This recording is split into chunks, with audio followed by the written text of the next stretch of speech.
chained to. Do you feel the weight of war in your head?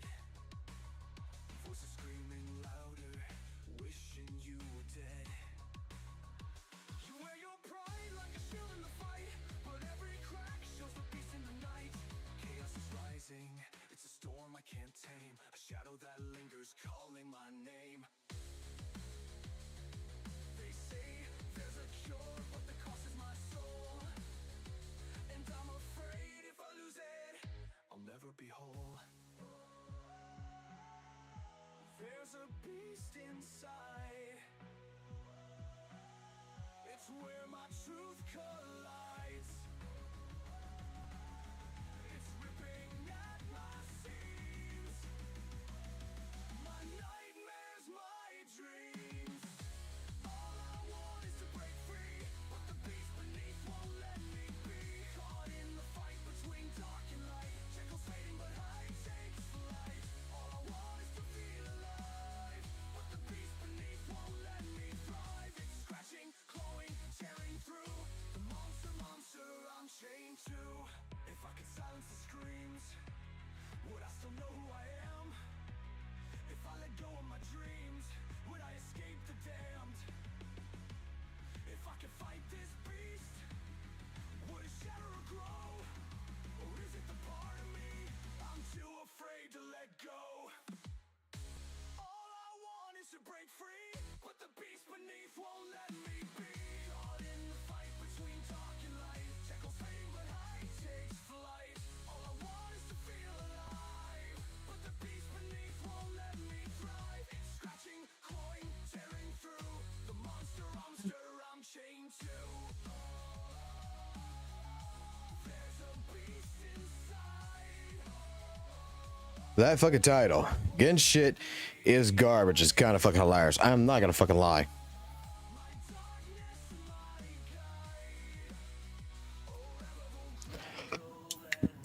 I have some chest pains right now. Hold on.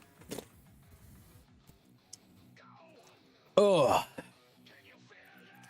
All right, let's see if we can get into this live stream and see if my internet's gonna hold up again, or if it's gonna die again.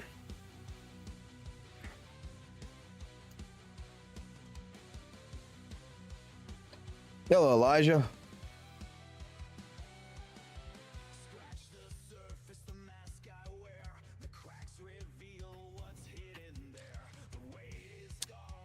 Give it a few minutes, see if some people start typing more, and then we'll get into it, because I started talking about this. Did my fucking live stream die because Cox Communication, I don't know what the fuck's wrong with them, but my internet just fucking decided to go fuck off. So, hey, fucking happens. And that's just what happens. But, no, because I want to finish talking about the Saintontas and EO situation. Because I know a lot of you guys in my chat, when you're watch this video and everything else, because I'm probably gonna leave it public, I know a lot of people that I know of does not like Saintontas, but you gotta fucking admit, the last couple of fucking days, bro, like, I'm not gonna lie, I'm seeing like huge character development. Dude, I'm actually gonna say it like this. I think it's sad to say this, probably, in my personal aspect, because it's gonna make me sound like a hypocrite, but Stonis actually is inspired me to where I want to make content that is better. I want to put more effort into my content when I get back into doing it. I'm planning to try to start doing that soon. I'm actually writing up scripts right now, because there's some different things I want to talk about, and I legitimately want to do better. And I'm gonna say it like this: I think Saintontas is actually an inspiration for that. Whether you like the guy, whether you hate the guy, the man is not wrong. I think it's mostly that the man himself is more or less, you know, very blunt. And I think that is honestly the problem. I don't think it's a problem. Like, I think it's a problem for a lot of people out there. I'm not gonna lie. I think it's a lot of people.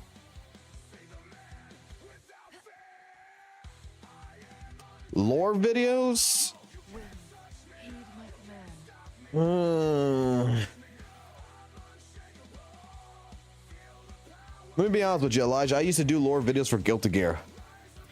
Because the problem with Guilty Gear lore was it was so all over the place, right?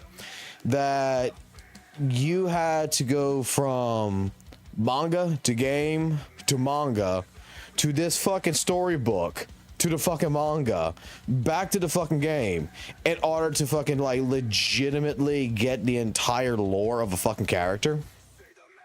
It wasn't just like cutthroat and done. And then the problem is that they reconned a lot of the story of the character. So it was like for example, Raven technically was Axel Low. Then they reconned it. But it was a great premise story. Like, the dude basically went into time so much that it fucked his mind up and he became immortal because of that shit. And they fucking changed that shit. To which, I'm gonna be honest with you, lore videos for Wuthering Waves, I mean, anyone can do a lore, can go read the lore. Like, you just gotta play the character, get the intimacy up, and you pretty much can get the entire lore. Basically, you want to know what the lore video would be? Would be me reading this entire story.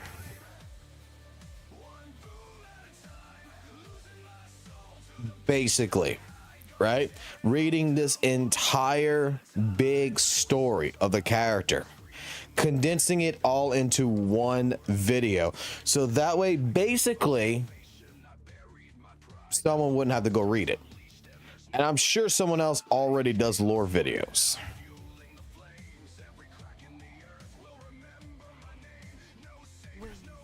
But I'm gonna be honest with you also, when it comes down to, like, you know, when you're saying to get, you know, do daily videos without the involvement of drama, I'm gonna be 110% honest here. I would love to see that, but I'm starting to realize that my friend Valk was 100% right when he told me what to expect in Wuthering Waves, is that it's nothing but drama. And it's not Saintontas creating the drama like a lot of people think it is. Like, legitimately, it is mostly like what I've always wanted my channel to be based around. Okay, it wasn't drama.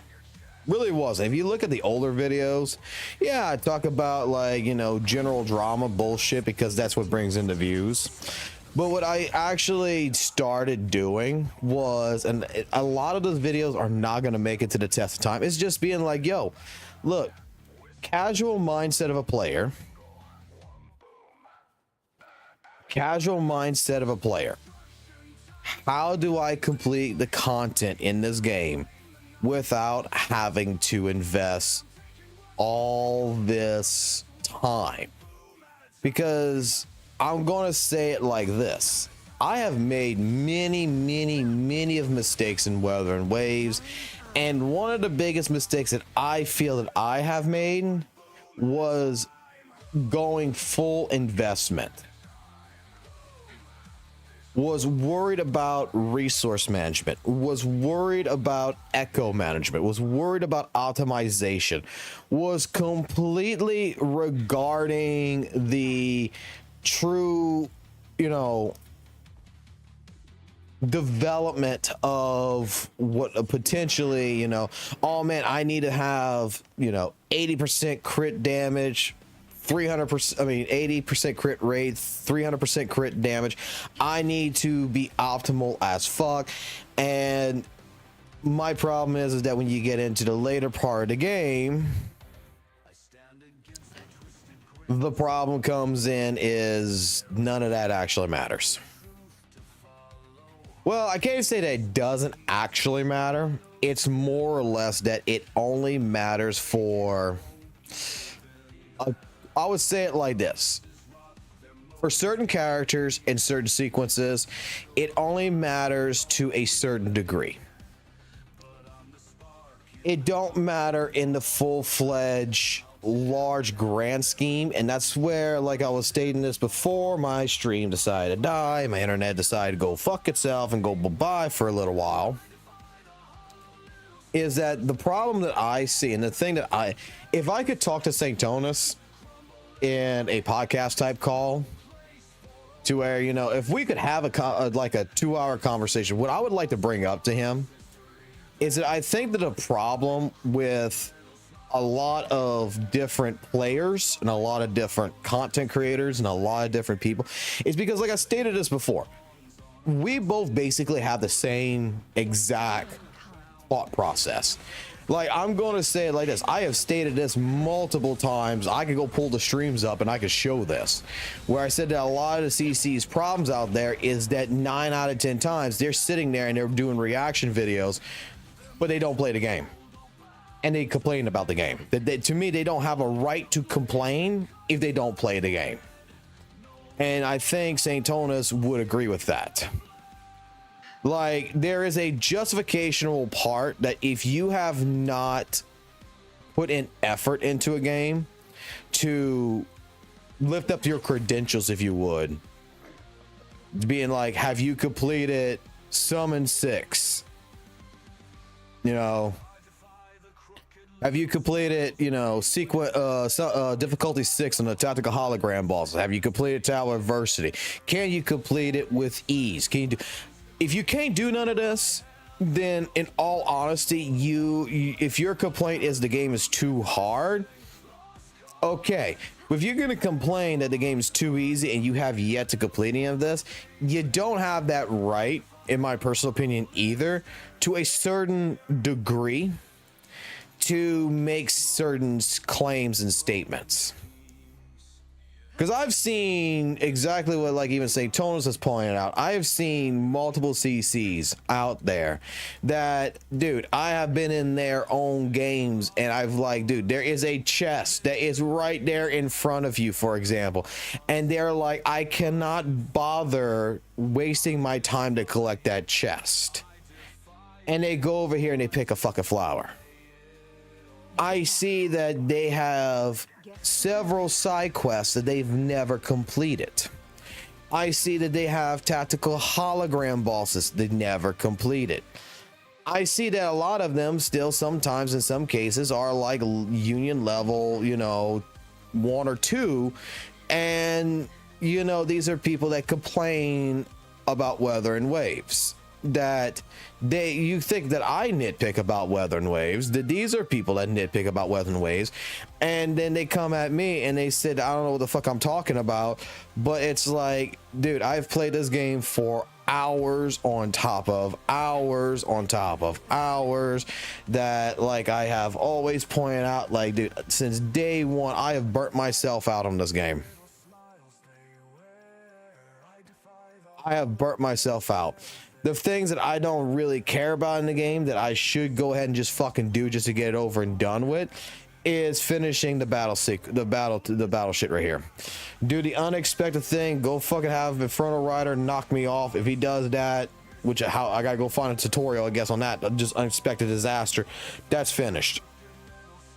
If I go do this right here, you know, Rover, go use him, his outro skill 100 times. Use Rover now Spectro and Havoc 100 times. Use Shie's outro. Use Danjon's outro.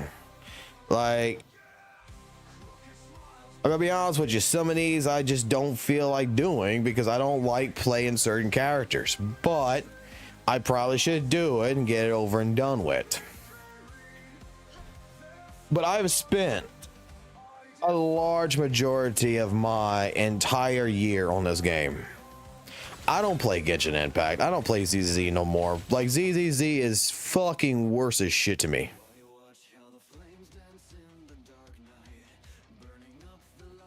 I have seen it. I am not gonna lie, and it's fucking hilarious that you, like you just said, the Hoyo bots are fucking just showering it, because, like, legitimately, I was talking about this in my first live stream before the internet cut out.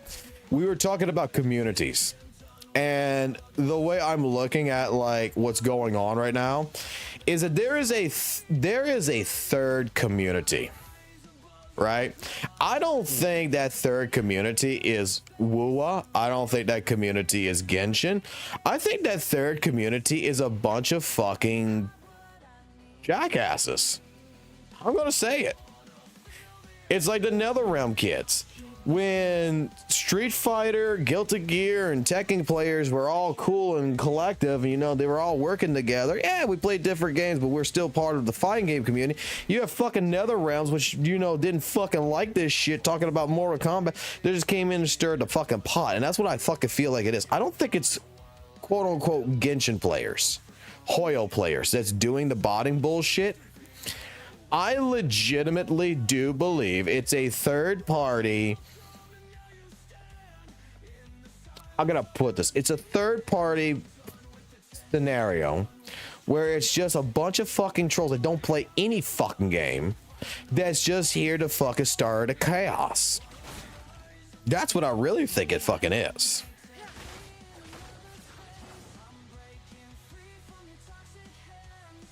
I haven't looked at all that. Nope, I have not looked at all that stuff. I'm gonna be honest. I've seen a little bit of the botting situation, but otherwise, like I stated, I think, like, let me put it this way. Old Fox Soul's talking now. Old Fox Soul used to be the fucking dude, man, that before he did any live streaming and everything, you know, he'd be the type of guy that would make fucking 20 fucking goddamn alternative accounts and start shit. Never played the fucking game. Nobody in this shit, but would stir the shit up, sit back and eat popcorn and watch that shit. Watch it fucking burn. And that's what I honestly think it's happening, is I think that there is legitimately, there is some Hoyo players, don't get me wrong, that's probably doing some stuff, but I almost feel like it's like, this could be like some fucking goddamn person from Tower of Fantasy. I'm not gonna mention no names, but it could be a person from Tower of Fantasy that's doing this shit. Because legitimately, there's stuff that I know of that is fucking hilarious. And I kind of want to tell Saintontas. I'm gonna tell him in private if that day comes. I'm gonna tell him in private about a few different people to watch out for. That they're not Hoyo people. They're not Wuthering Waves people. They're third-party people that I know is stirring the pot. Why? Because for some apparent reason, they just really fucking hate Kuro. And it makes no sense, because when you have a conversation with them, you ask them, well, why you hate Kuro? They can't give you a flat answer why.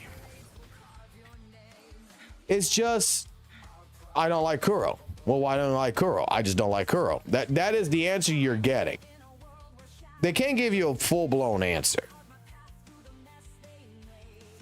But getting into this. All right, getting into the Saintontas versus EO conversation today. I want to say, I don't know exactly what has happened to Saintontas. I do not know what has happened. But legitimately, the man, I do feel, is becoming more of an inspiration. And has gotten a character growth arc that is absolutely the best thing that I've fucking seen ever. Like, we've watched the crash out. That's what people called it. And you know what? I don't even really think it was that much of a crash out, to be completely honest. That was emotional, like Tectone put it, I think, the best. That's pressure from a chat. And when the chat's gonna push your fucking buttons and push and push and push and push and push, even like with me, I'm not gonna lie, some of the motherfuckers in my goddamn fucking chat, you know, started on me. with, you know, oh, you got to hate this guy, you got to hate that guy, you got to think because you can't trust this person, you can't trust that person. And dude, I'm not a guy who's part of, you know, I'm not a gacha creator. I'm fucking playing Wuthering Waves, and I got people coming in my streams, you know, and I've just been playing Wuthering Waves as a normal fucking video game that's telling me, you know, whose side I gotta be on. And I'm not gonna lie, that emotional value that comes from that you want to appeal to your community that you're creating does tend to get very, very emotional.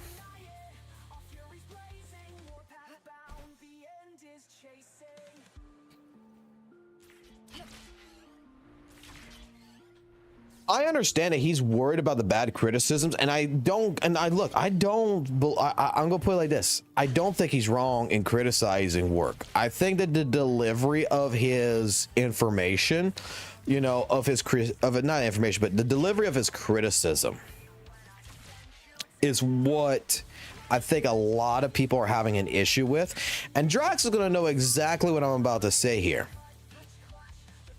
Saintontas is legitimately, just like you guys, well, I'm not sure about you guys, but like the few people who's left my stream and came back to my stream and stuff like this, Saintontas is facing the same people that I face. A bunch of snowflakes. When I say that, hey, look, I don't believe in depression, for me personally, for me personally, to cure depression was me going to work and me focusing my attention on other things and doing this. And that's what worked for me. And I would, you know, subjectively state that it maybe some other people should try that, you know, because I used to be the person that used to fucking sit in bed all day and hibernate. And then, you know what? I told a story about what my father did to me with a shovel in a ditch and digging a ditch. And at the end of the day, asked me if I was depressed. But when I told him I was dog tired, he said, there you go. Now you're not depressed. You learned a valuable lesson. Just because I make that statement, some people got upset with me. I'm not telling them go to fucking work.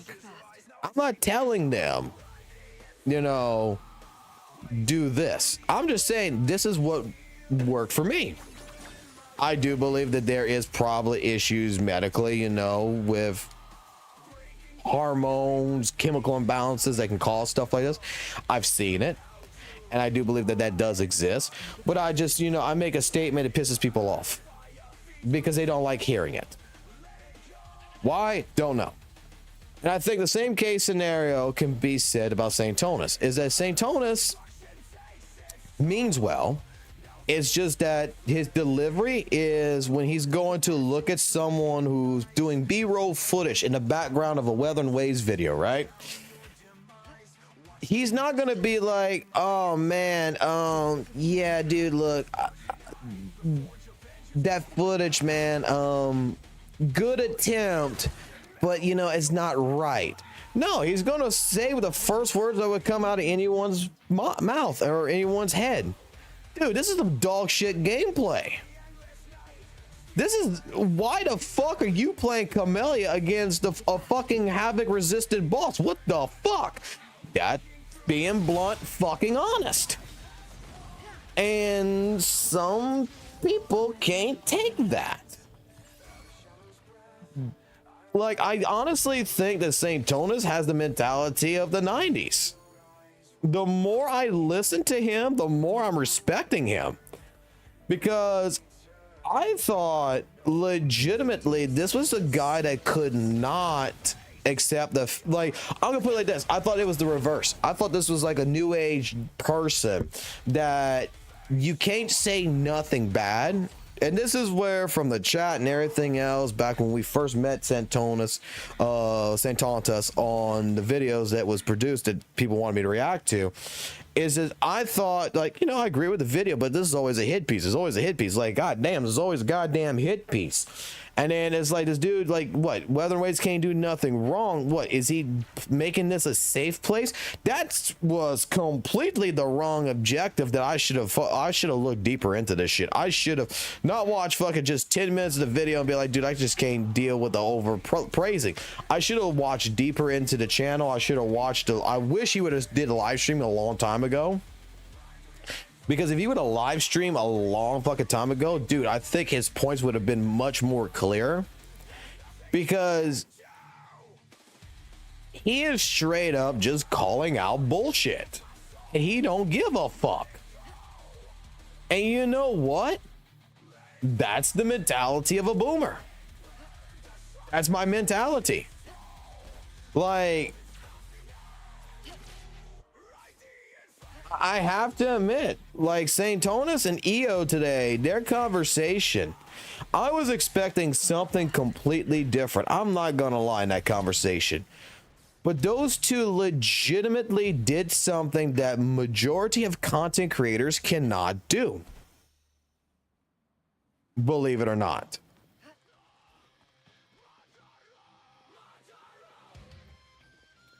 What he managed to do with EO is legitimately talk about the problems, but provide solutions to the problems. It was more about creating solutions than just talking about the problem. A lot of people in the chat are like, yap, but it's like, dude, shut the fuck up. And the guy, like, dude, I wish I would have been a fucking person that could have just like legitimately told that to the chat myself. Be like, I wish I could have just told his chat, like, shut the fuck up.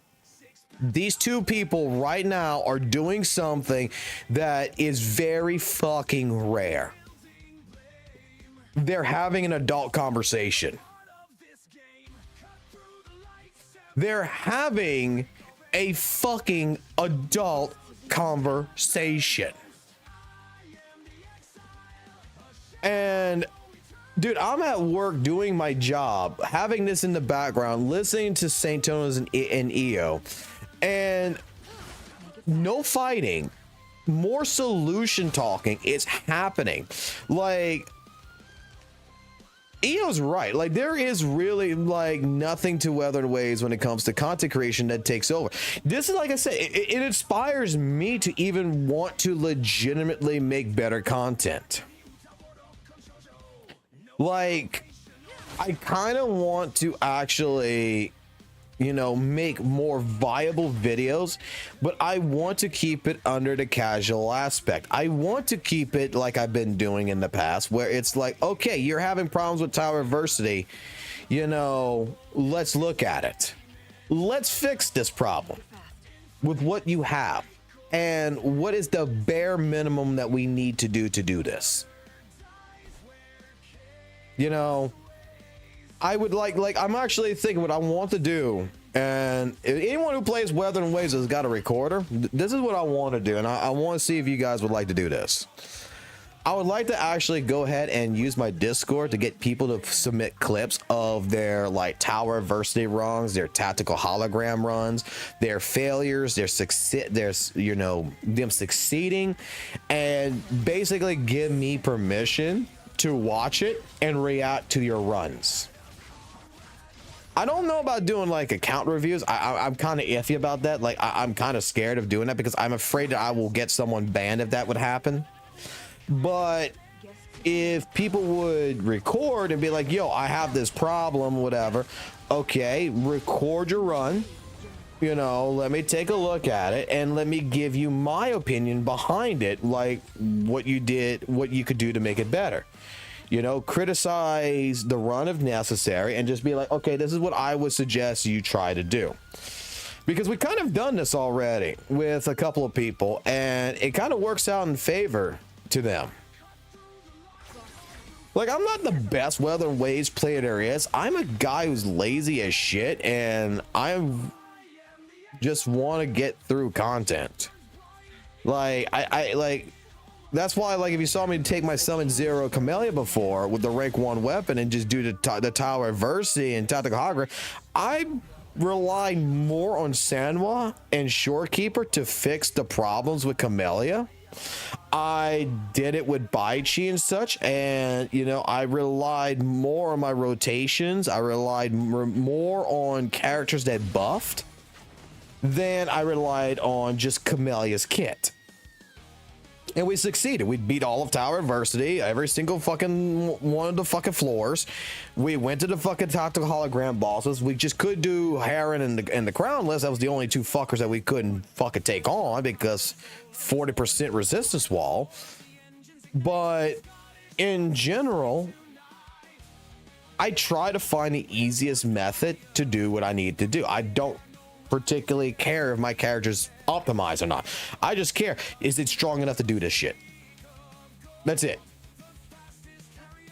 That's how I am.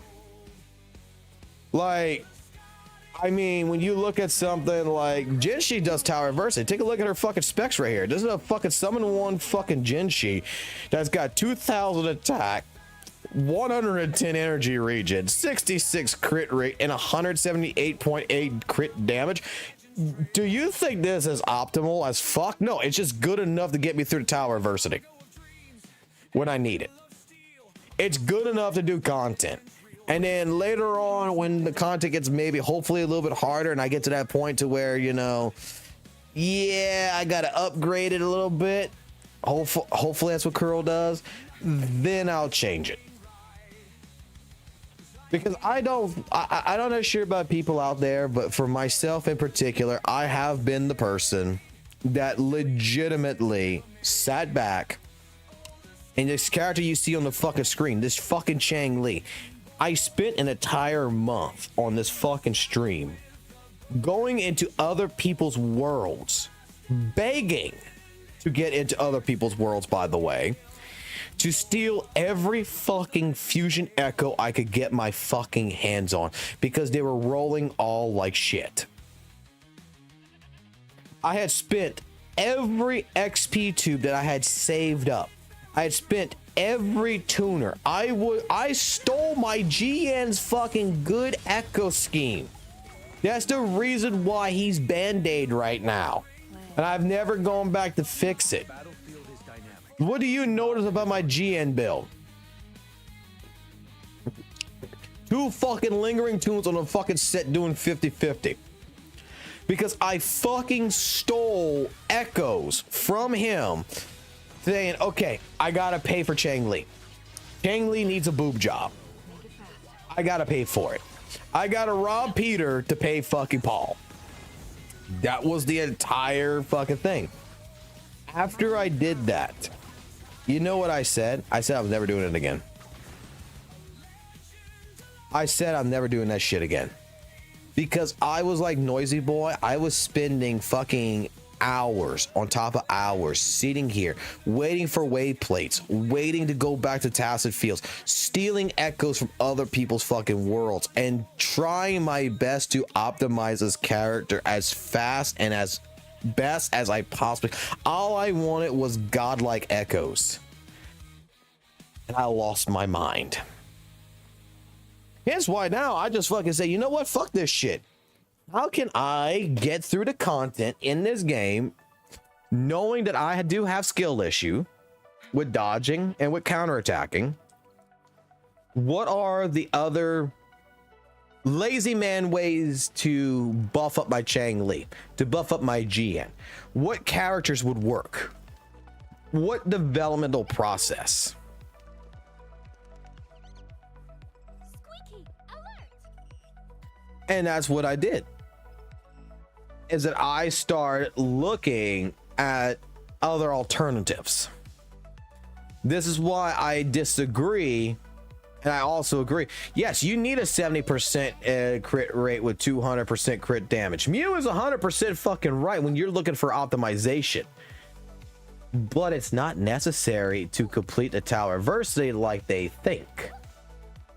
There's a person that used to come into my stream, not streams, but in my Discord that came from, I believe, the Gacha Smack Discord that used to argue with me, argue with you about this, and then came to me about it and said that I was mocking them when I wasn't mocking them. All I said is that my personal preference is you don't need to have a 70% crit rate. I think it's dumb. Got told that, well, it's because you got summon 6 characters. That's the reason why you don't need a 70% crit rate. But you're gonna need to do that for Tower Adversity or whatever with a summon 0 character. Okay. Hence why when Camellia came out, we summoned 0'd her, put her R1 weapon, we spent the entire fucking week, we did all the content in the game, and it's just like, we had 38.8% like crit rate on her, and like 180 something crit damage. She completed it. And it's like, so, because why? I relied more on Sanwa, I relied more on Shorekeeper, and they weren't optimal. My Shorekeeper doesn't even have 250 energy regen. My Shorekeeper's only got 200, bro. It uses a 4-4-1-1 build because you know why? I want that bitch to heal. If I take a hit, I want that bitch to heal for fucking close to 10k. Almost a full health bar back on a character when they take a hit from someone like Tempest. And at the same point in time, you know, well, I'm gonna get what, like 10% crit rate, and I think it's like close to 20% crit damage. That other little bit is just minor. Okay, I don't need a full thing. I need a healer for my stupidity gameplay. That's what the fuck I need. And went through that. And that's why I say, I mean, I don't think some people understand something. And I think this is where the problem comes in. And this is the point that I would love to ask. This is where I would love to have a discussion with Saintontas on, or someone to bring this up to him. I think the problem with Wuthering Waves and this entire conversation of what is difficult and what is not difficult is based on the player's current status in the game. Because if you are a person that is you know, union level, let's say soul level 2, you know, you're basically like level 60, level 70. You're going to have a much harder time than someone who is at max level, at level 90 characters. If your characters are level 40, your characters are level 30, you haven't even gone to soul level 1 or soul level 2, you know, you're stuck at this point in the game. Your content's going to be much harder than when you hit the end game. So your perception of Wuthering Waves is going to be completely different than a person who's completed the game, who is at the end game, and who could just blaze through the content. Simple and easy. That simple as that. Like, that's where I think a lot of scenarios, and then the ones that are having issues with, you know, the content in this game at, you know, the end game, where at level 90, these are people that I don't think really took the time to read. I mean, I know it's a hard concept. I know, you know, I like, people are gonna be like, yo, what, people don't read? I mean, I'm gonna be honest here. I have met a lot of people in my chat that has not read a single fucking kit on a character come in here and ask me, how do I build a character? And I said, well, go read. And they did not like that answer. So these are people that, you know, just come in here and ask me, what should I do? What character should I pull for? What character should I build? How should I build this team? What should I do? And it's like, did you read the kit? No. Then maybe the first step you should do is read the kit. Well, you tell me what this kit is. That's why I said, like, the one time I had that fucking GN player that came in here, summon fucking 3, couldn't do the fucking Tower Adversity. And I'm sitting here listening to this shit, or reading this shit in my chat. He couldn't do the fucking Tower Adversity with a summon 3 fucking GN. And I'm like, and he's using the standard 5-star weapon because he never got the fucking, because the actual fucking, you know, specific one, Varent Summon. He never got fucking GN's weapon. Couldn't do the Tower Adversity, and saying that he was waiting so hard for that rerun banner to come because he's going to get the weapon. Because he can't do the content. Squeaky, alert! And I'm like, whoa. Hold the fuck on here. Hold the fuck on here. Wait a second. You can't complete the Tower Adversity with the 5 stars weapon, standard weapon, Razor, or whatever it was, with summon 3 GN. No, I can't. What the fuck is your echoes like? Oh, my echoes are optimized. I got heavy attack damage on them. I got crit rate, got crit. And I'm like, send me a screenshot of like your character's build. Sure as shit. I'm looking at his echoes. His echoes are pretty much, you know, being optimal. It's when I found out that the motherfucker never built Forte Circuit or Res Liberation. He was building normal attack and fucking intro skill and a little bit in resonant skill. Otherwise, this was at a 10, this was at a 10, this was at like a 3, this was at a 0, and this was like at a 2. And I'm just like, dude, go build your fucking tree up. Oh shit, as soon as he built this tree up and he listened to me, motherfucker fucking started excelling. He was able to get 30 fucking medals. He was like, wow, so that was my problem, dude. And I was like, yeah, you didn't fucking read.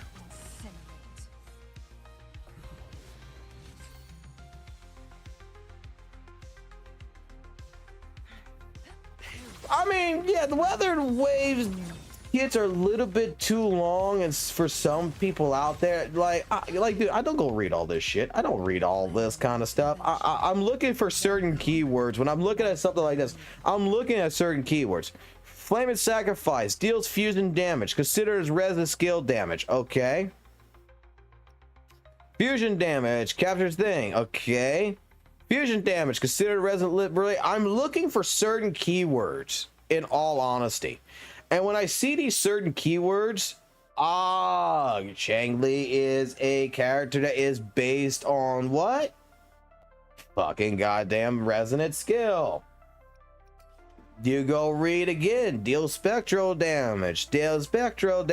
You're reading all this. Resonant skills replaced with resonant skill thing.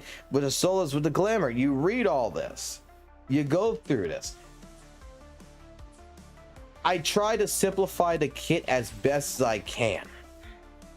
Genshi is a science fair project, I won't lie. But it's a damn worthwhile science project to understand and read. But you can lazily do shit. Like, I understand Saintontas' point that he wants more people to put effort into their work with their content. But I also believe that the general player does not want to put work in. That's why, like, this channel has always been more about the lazier side of things than the actual grasp of things. Because my chat is a prime example in the past, and it sometimes still happens. Make it faster. Person comes in and basically says, how do I beat Tower Adversity? I can tell them, okay, hey, the best way to beat the Tower Adversity is develop your characters, develop your DPS, get yourself some proper echoes and stuff like this. That's not what they want to hear. They want to know, how do I beat the Tower Adversity?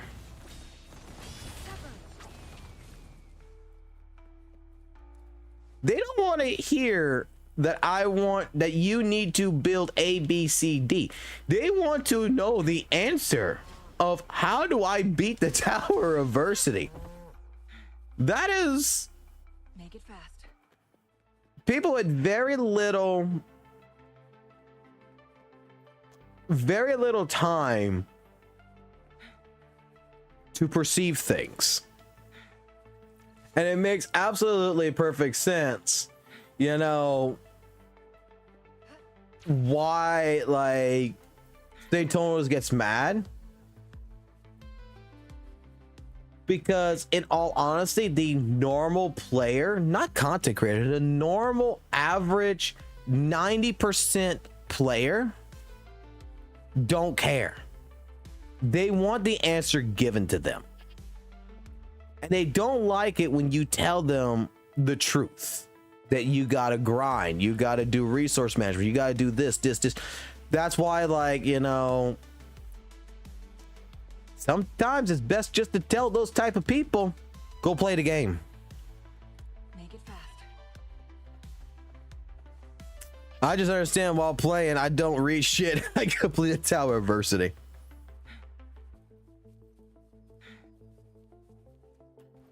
The problem is that there's so much drama.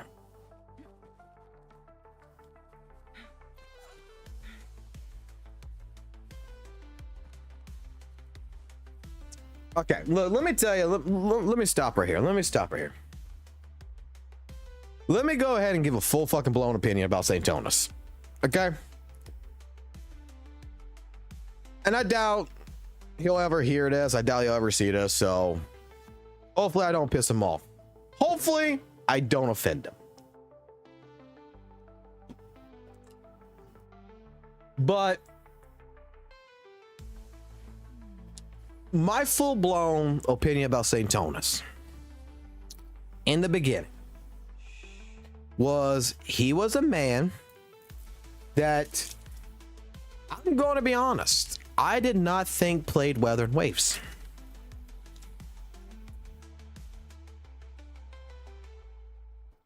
That's the truth. Because every fucking video I have pretty much seen, every fucking live stream that has at the category Wuthering Waves that I have seen is a person doing this.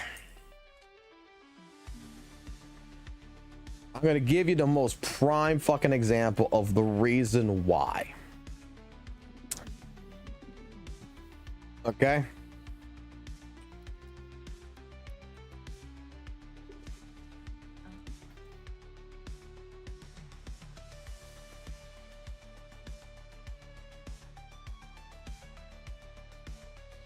It is just people talking.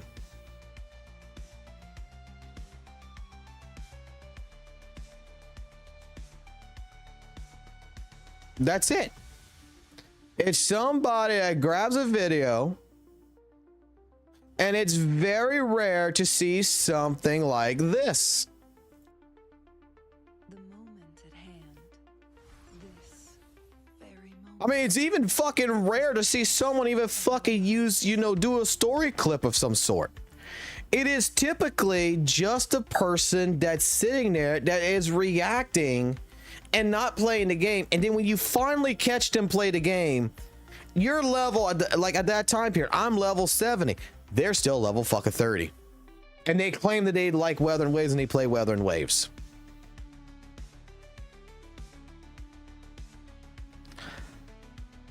Like, that's what I thought like Saintontas was, because I'm watching videos and I'm seeing B-roll footage, but I've seen him talking more and more about Wuthering Waves, talking more about the, you know, the devs listen, Wuthering Waves destroyed, you know, basically stop, you know, not stop, ruin, Gacha exploring, stuff like this.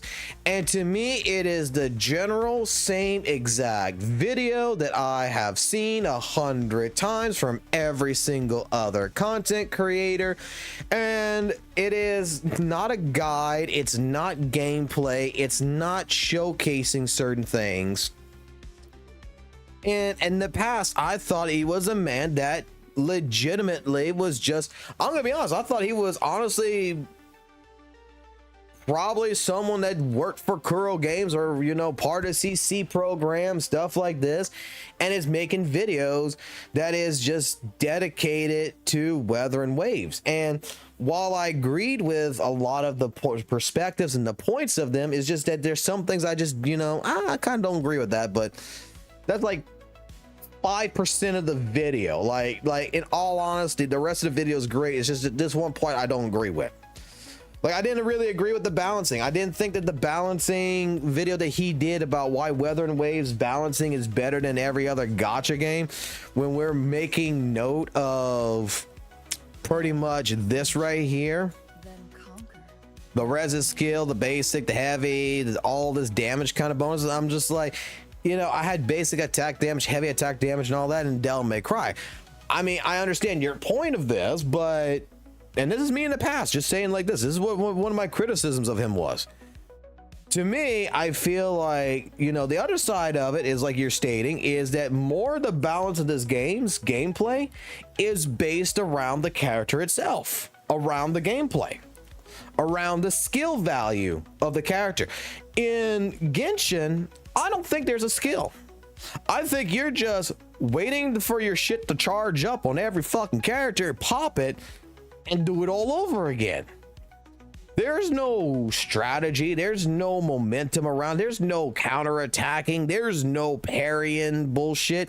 It is not balanced. It is just simplified gameplay, and I felt like that. And that was like a 5% out of that entire video's criticism.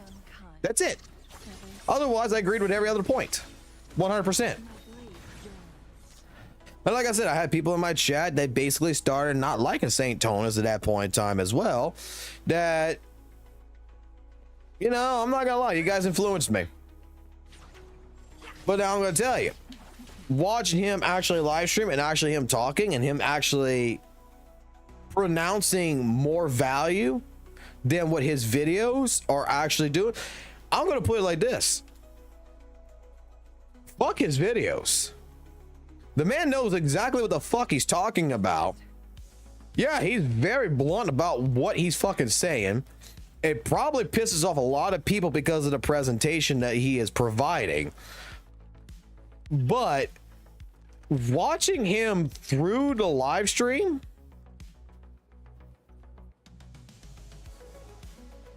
I can say it like this. There's some people out there who do video content for Wuthering Waves that also live streams that doesn't know jack shit about Wuthering Waves. Saintontas knows Wuthering Waves.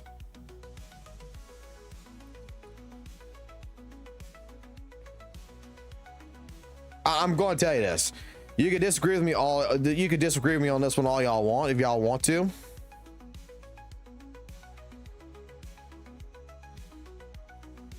But legitimately,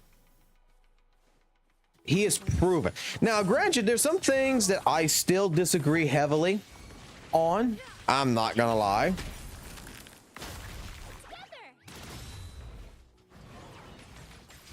But like I said, maybe I'm misinformed. Because there's only one real subject that I am still very, very iffy on with Saintontas.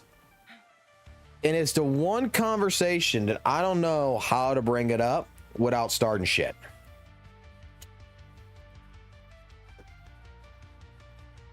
If you want my honest opinion. Like, if the man tomorrow said, hey, let's talk.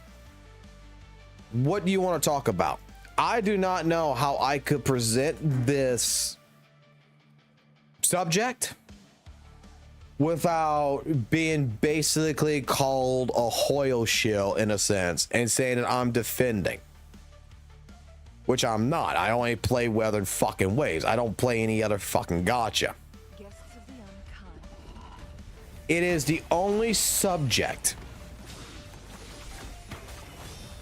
And that is, yes, that is Gacha revenue. Because I do believe that there is a difference between Gacha revenue and Gacha gaming on Reddit.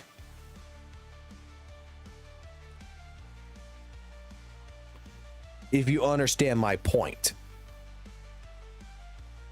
Because Gacha gaming on Reddit was always there. The guy who made Gacha revenue was someone that was a third party that was posting it there and was not an admin. Unless I am completely mistaken. Because I did all the research that I had to do on that.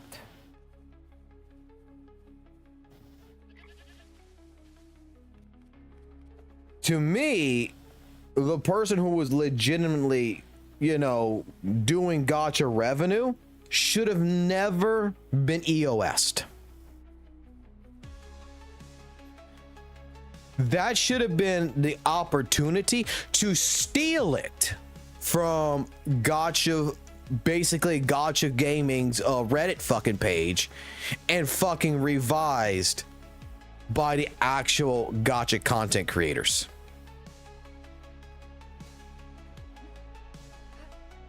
Like, I'm legitimately willing, because I have a web development background.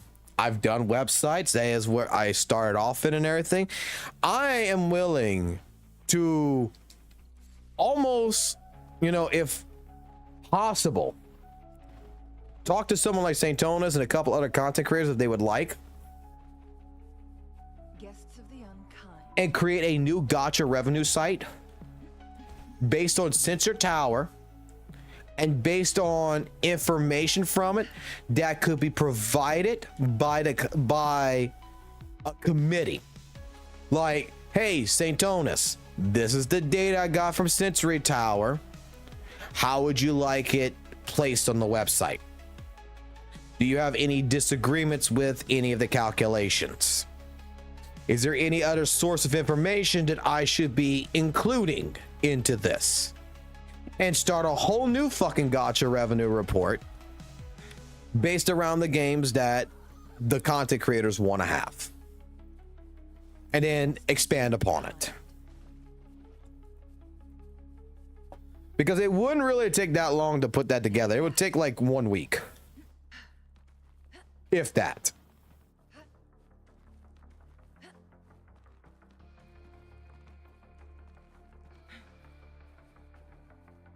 Like,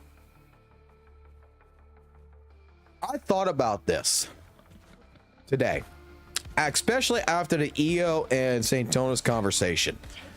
What could be things that could be provided to better the impact of Wuthering Waves? Not the criticism, the impact of Wuthering Waves.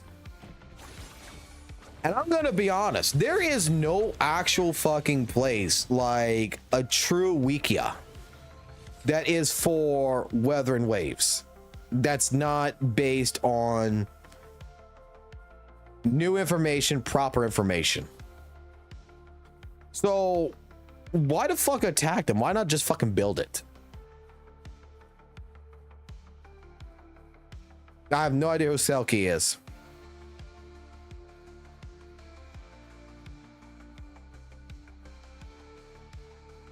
The thing is, it's Coco. I'm gonna put it like this to you. When it comes to using it to attack other games, I don't care if it's fan art. I don't care if it's gacha revenue numbers. I don't care if it's, look what's happening right now. Gacha revenue's gone. And look, people are still using other information to attack it. The next thing they're gonna end up using is what? There's more fucking videos on fucking Wuthering Waves. They're doing Google Trends now and stupid shit like this to try to showcase that Wuthering Waves is failing when it's not.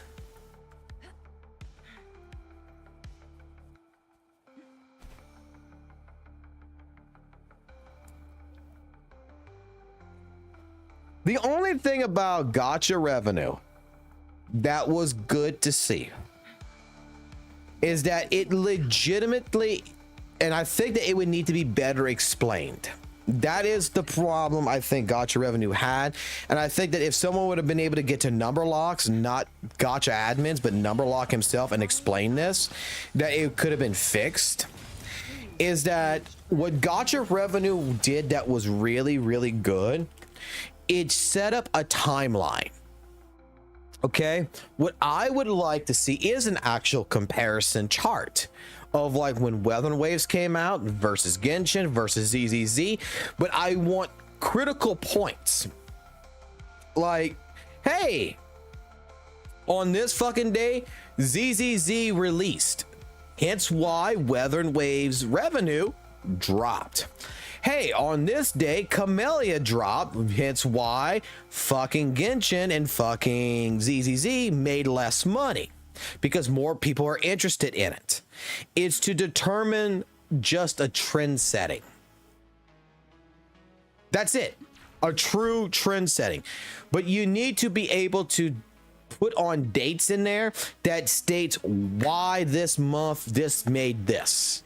You need to have key elements like an actual historical log.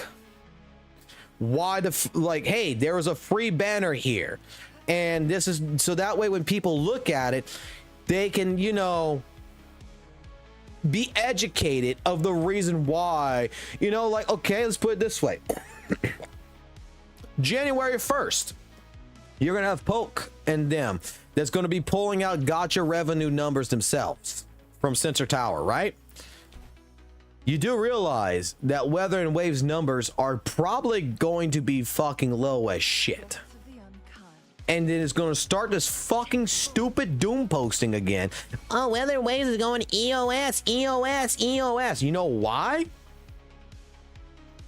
No one really know. You may know why, but the general person ain't going to know shit. Because no one's educating them that, oh yeah, for the second phase of 1.4, it was a full fucking rerun.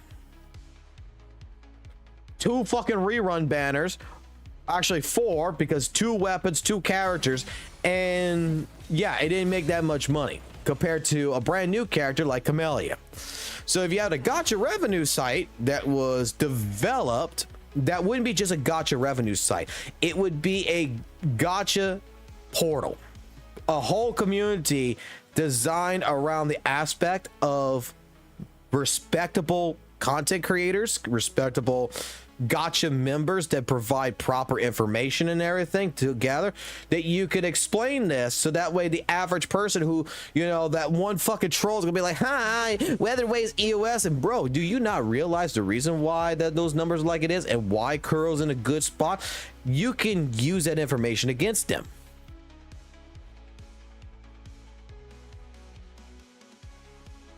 Like, I tell you like this, like, I wish I could pull up fucking gacha revenue right now. I really wish I could right now. Because if I could pull gacha revenue right now, I would show you. I would legitimately take my time and show you one thing and one thing only. Why did, back in June, Wuthering Waves numbers bombed? But I mean, let's see, June. I mean, in July, right? No, it was in June, right? So May. Let's see, May. Let's see. No, it was in July. I would have to see it. It's been a long time since I've seen the numbers, but it was, let's see, May, June, July. It had to be July. So why did it bomb in July so hard? Because fucking ZZZ came out, dumbasses. That's why I made in a fucking video in September when everybody was like, oh, Wuthering Waves going EOS, bro. It's like, do you not fucking realize that Kuro saw this shit? Kuro pushed the update for 1.1 2 weeks ahead of fucking time to counteract fucking ZZZ. Basically, all in 1 month. We got GN banner, Yinlin banner, Jinshi banner, Changli banner. Holy shit, 4 fucking characters in basically 1 week and a month. And did all before ZZZ, which made the numbers that fucking high, like 24 million, whatever it was, on fucking gacha revenue at the time. And then the next month, you know, it died because ZZZ was released. It was a very anticipated game because Kuro didn't want to battle against ZZZ.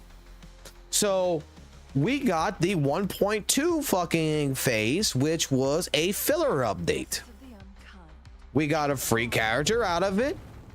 JJ was not a character that too many people that I even know of gave 2 fucks about. In all honesty, like, they didn't really care for her too much. So it was a good time frame to, you know, hey, let's do our filler update now.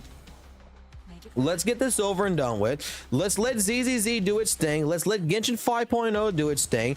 And after both those games had their drops, they had Jane Doe that was hyped up. They had Genshin 5.0 was hyped up.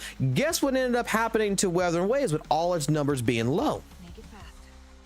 It came right back up at 1.3 now, did it not, with Shorekeeper, because they fucking pushed the advertisement on Shorekeeper with the developer live stream. Camellia comes back up. It's a trend. It is to tell you, that was the thing that I was looking at Gacha revenue. That's why I was trying to explain back in September. All Gacha revenue is there to tell you is that, hey, the reason this motherfucking Wuthering Waves sucks in the money is because it did not try to compete with fucking ZZZ. It did not bother to try. That Kuro said, hey, look, we're going to stay in our own lane and we're going to stay over here. We're going to give you this month. We'll give you next month. But when your hype train dies, we're coming back up.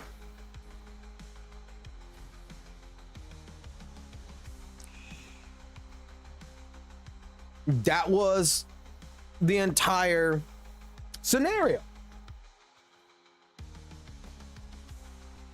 Like, honestly, the reason why I got mad at Saintontas over Gacha revenue, and I'll say it like this, is because Gacha revenue, I think that if he would have just talked to the creator, Number Locks, that guy only, fuck the Reddit community, talk to the guy who actually made it,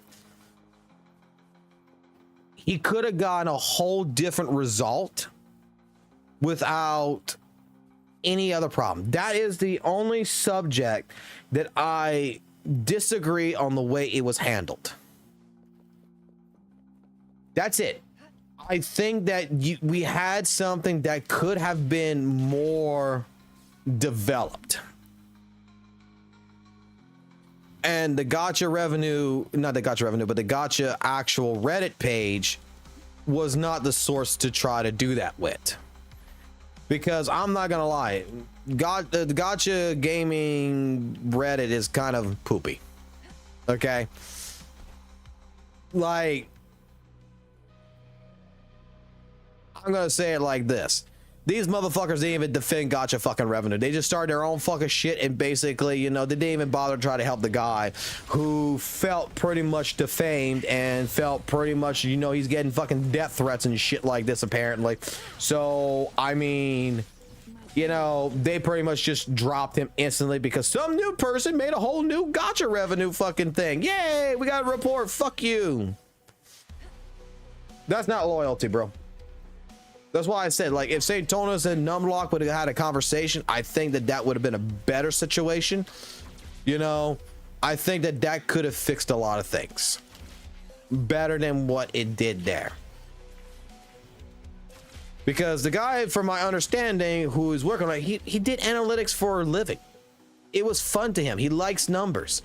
It's not his fault that the community is giving him basically bad misinformation. He's trying to appeal to a mass. If we could get him to come onto this side, you know, we could probably fix a lot of different things. That's all I'm saying on that side.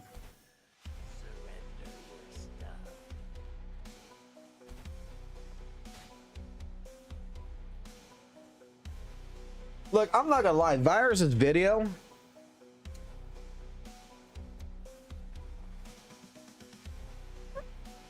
I'm not gonna lie, I watched it. Even Brax kind of said the same kind of deal too a little bit. The video was lazy. I think there was, like, the way I put it is that I'm not sure who watched it, but I think that there's a lot of points that Varus was making in there that even was, the guy was using, like, in my personal opinion, old terminology.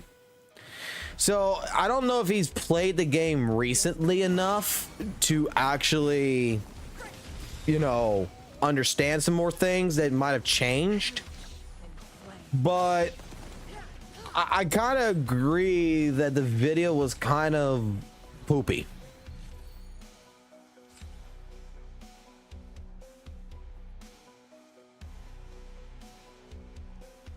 The B-roll footage, I'm not gonna lie, that's why, like I said, Brox had some points, Saint had some points. I still think Saint was on top of this, but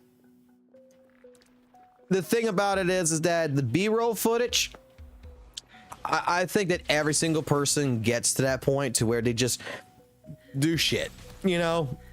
You don't care about the video footage in the background because 9 out of 10 times, I'm not sure about you guys in the chat, but I could testify this to myself. It's just like even with Saintontas versus EO, I wasn't sitting there watching the video. I wasn't there watching the stream. I was having it in my headset while I was working.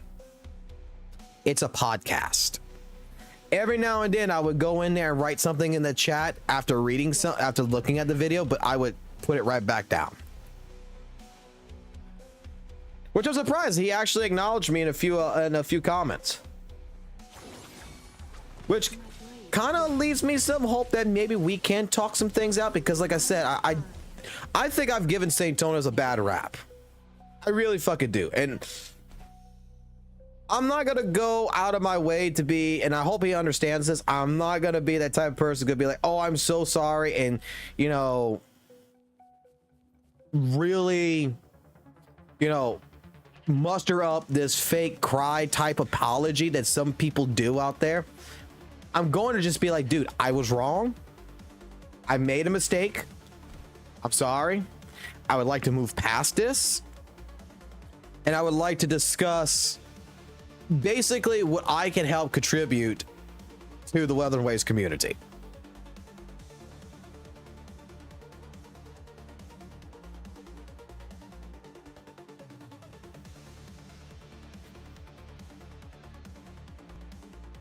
But I think I understand your point, Lucia. Like, you know, Saintontas gave himself a bad rep. But honestly, it's like I stated this earlier. I think Tectone's even right about this too with his video. Is that the guy pretty much, it's the presentation of what he's presenting, okay? He's not wrong, and I don't think he's really legitimately trying to be a jerk. It's just the way he is, and it's not a bad thing in my personal opinion. I'll say it like this because I have experienced this way. I had a boss. I had a couple bosses actually that hated the fuck out of me. Okay? My big bosses liked me, but my small bosses hated me. My actual supervisor, but the boss above them liked me. And it had to be explained to them that, hey, Travis here is a very passionate guy when it comes to doing IT work, that, you know, when he works on something, he doesn't think about, you know, protocol. He just says what's on his mind. So I had a supervisor, and this is the biggest one I had. Supervisor, her name was Natalie. And straight up, I worked under her. I liked her as a boss. I thought she was a great boss. She hated the shit out of me. Why? Because she would tell me, I want you to call Microsoft to find out about this Internet Explorer problem. And I was on a phone with a hold time of like 5 hours. I am not going to sit on the phone for 5 fucking hours. Okay, so to try to be productive, I started researching the problem. I left the phone on hold, you know, let it just play there while I'm on hold. And I'm doing my job and I'm figuring out the problem. And I come up with a couple of different solutions and I wanted to tell her about it, but she wasn't around. So guess what I did? I went to her boss and say, hey, look, I think the problem is going to be with Active Directory. I think there's a group policy, and like there's 2 group policies that's connecting to each other. It's forcing this problem, because if you disable the internet, if you disable the group policy from updating on the computer system, the system fucking works perfectly. Holy shit! My fucking big boss fucking loves it. Let's go fucking let's fix it. Let's do it. We do it. Boy, when my supervisor found out about it, my supervisor didn't look at it as, oh, I'm trying to work. I'm trying to be productive. My supervisor looked at it as, I'm trying to make her look like a fucking moron. I didn't mean to make her look like a moron. That was not my intention of making her look like a moron. All I did was just sit there, do research, and test a bunch of different things on the system until I kind of figured out what it was. And till this day, she hates my ever-loving guts. Guests of the because she thinks that every time that I speak to her or speak to someone, that I'm trying to make her look like an idiot.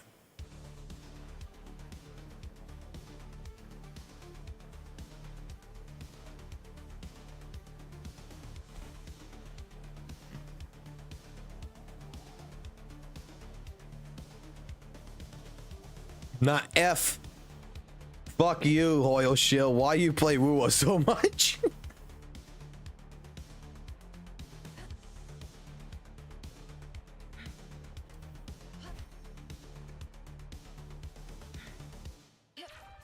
No, some people don't like you point out their mistakes. And I think honestly, you know, they're like, I think today, I'll say it like this. I think that after the Brax and, you know, the Braxophone and Tectone's talk with Saintontas, dude, I'm going to tell you right now, I legitimately think that Saintontas took that criticism and he's incorporating it. I think it's a change. I think it's legitimately a change that people are going to like. I fucking loved it. It was a character development for him today. With EO, yeah, it kind of started off, I'm not gonna lie, like, what the fuck is this Twitter? But even I kind of said, what the fuck is this Twitter too? I'm not gonna lie. Because I said it in Saintontas' chat. I said it straight up when I read it. I'm like, this sounds like a fucking wish list with nothing behind it. Like, it confused me. And then after they had a conversation about it and you're listening to both sides, to me, that 2 hour or 2.5 hour conversation they had was something that I think a lot of content creators should do. Is they shouldn't be scared of criticism. They shouldn't.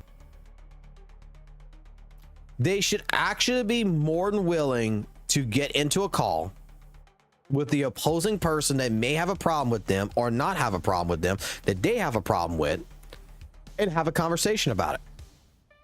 And try to review the other person's viewpoint. That conversation today between Saintontas and EO, to me, straight up, was, let's not talk about the fucking problems. Let's talk about the solutions. We talked about the problems. Saintontas is writing down the points. He's writing down everything in that notepad. He's doing what he's doing. But everything else towards that, like that second hour, was about solutions, about resolving the problems in the community.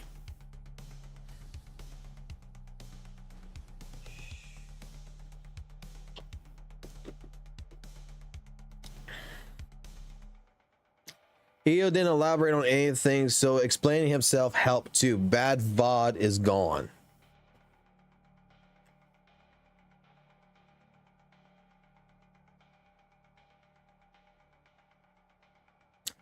Lucas is exactly right. And I think, Lucas, even you would agree that in the past, before the talk with Brax and Tectone especially, the issue there is that with everybody has a problem with Saintontas with. They all had this problem with Saintontas. It's the presentation. It's the presentation of how you go about criticizing someone. Because even I'm going to say, when Varus did his video, okay, and Saint reacted to it, he basically blew up right there saying that Fob, you know what, he wasn't going to make a video on Fob. Now all of a sudden he's going to make a video on Fob because of Varus. You already had a conversation with Fob, but you're pissed off at Varus, which makes you pissed off at Fob because your chat is fucking pushing your buttons at the same fucking time. Everything becomes emotional. And that right there, presentation wise, looks fucking horrible. But without understanding the context behind it, without understanding the context at all behind the entire situation, you will think that Saintontas is a fucking asshole. but there's a lot of emotional value that's also being added to incorporate this problem. And that's why, like I said, I think Tectone and Brax's conversation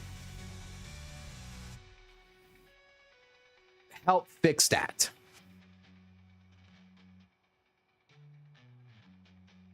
That is what I think happened.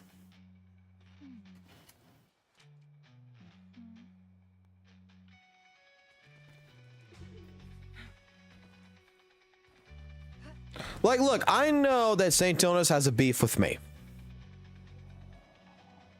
I'm not sure how far it goes, and I'm not exactly sure. I kind of have the idea of what it is, but I would like to actually find out what it is because I like to try to resolve it. I really do.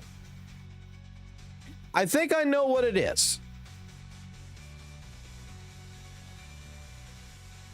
It's two things. But I think it's the first one that it's the biggest one. And I'm going to admit what it was. And if Saintontas and I can talk about it, I would apologize again for it.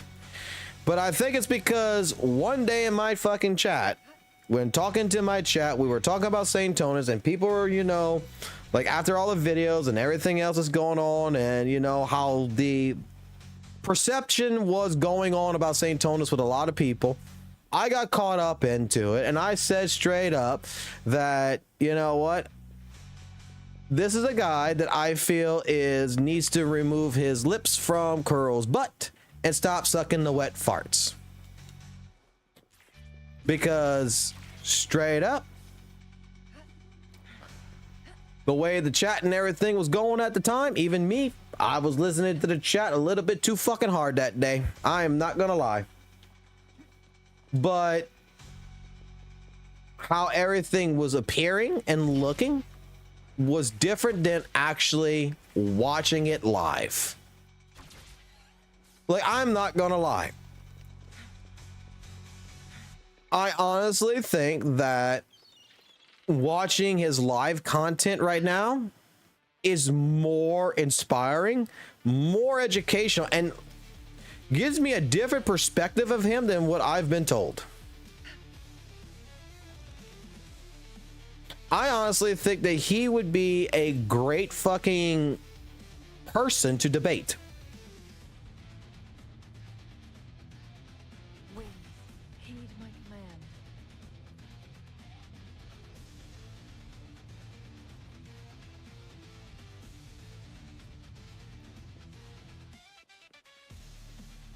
Make it fast.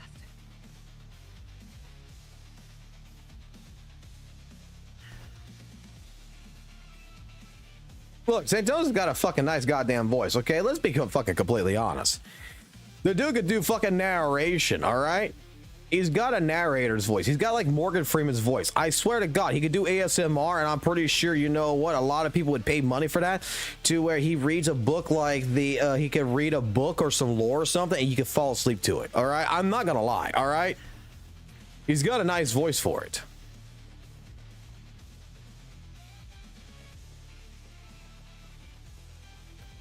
But Lucas, to answer that one, and you know how you say it's weird, people call him toxic positive, where, you know, he's very intrusive and, you know, he's very critical. You want to know the reason why they're calling him that?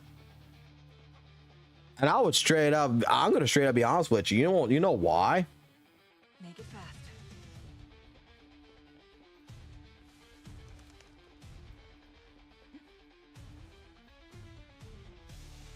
No, it's not because they didn't want to dismiss him. It's because they're fucking snowflakes. Dude, I've had people in my fucking chat that legitimately cannot handle me saying that I cured my own depression by learning how to fucking work.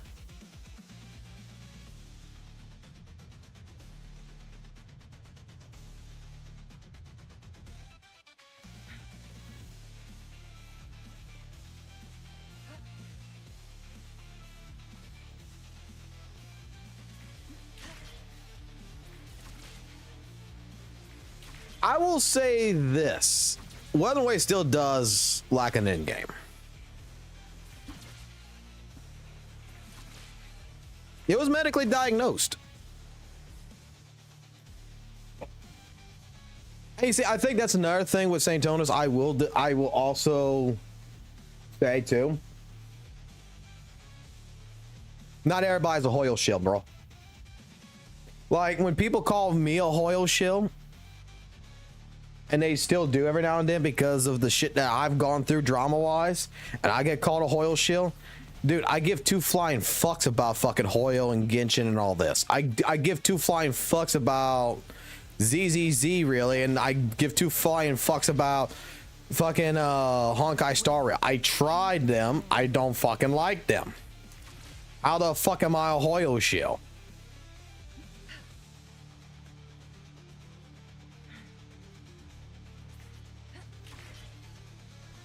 I don't think any gacha game's got a fucking end game. I'm not gonna fucking lie.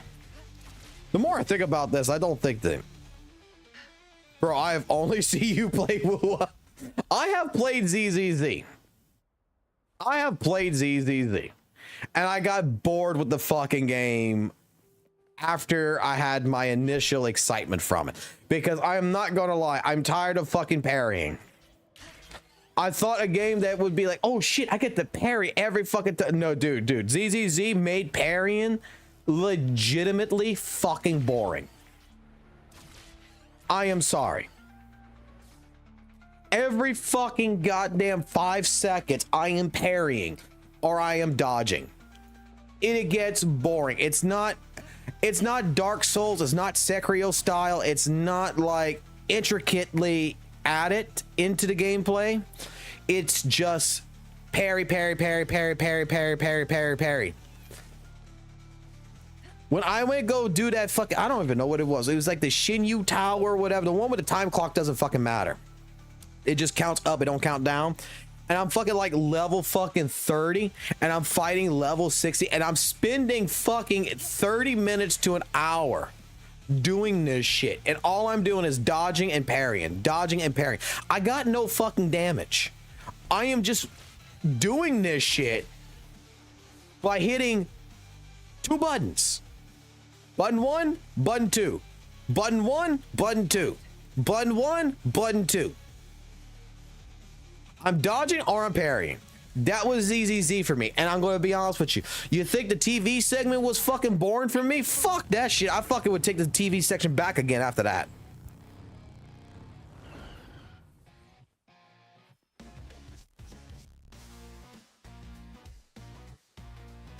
I've already watched it.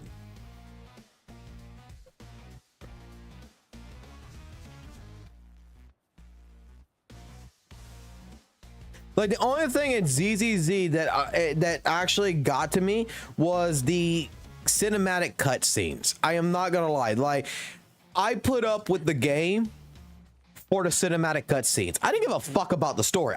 I gave a fuck about looking at this fucking cinematic cutscene. And I said, you know what, ZZZ? And I said this when I fucking like the final time I played ZZZ. I said like this. You know how ZZZ would be really fucking good right now? It's not as a fucking video game. Is as a fucking anime. Just fucking Hoyle, just fuck the game and turn it into an anime now. Like, don't even bother doing anything more. Just EOS fucking ZZZ and just turn it into anime. And I think honestly, you got yourself like another Cyberpunk Edge Runners type anime that everybody's gonna fucking talk about. That's gonna be fucking better than Genshin. You technically got a better fucking story. You got fucking better animation. And it would look so fucking, and it would look so great. I know it's not profitable, but I mean, come on, Hoyle's already got making a fucking shit ton of fucking money. Let them fucking start getting into something else, right?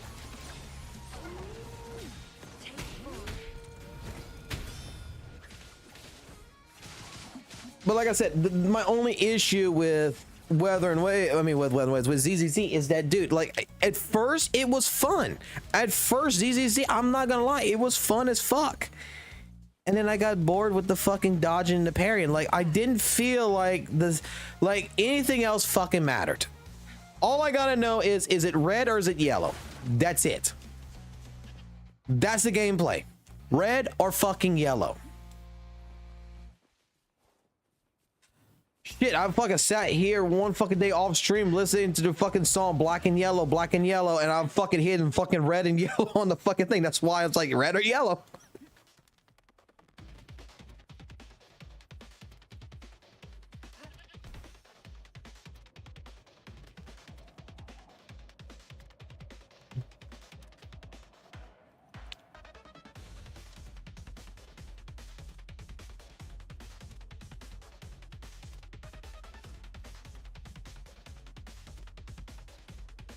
Yes, you got it again, Fox. What I got again?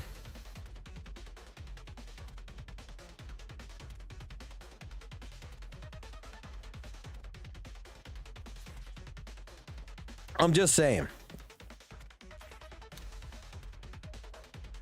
I'm hoping, because he did state that he was going to respond to me when he got a chance. Because I've sent him a couple of messages. I'm not gonna lie, I've sent him a couple of messages because I legitimately, Saintontas has inspired me.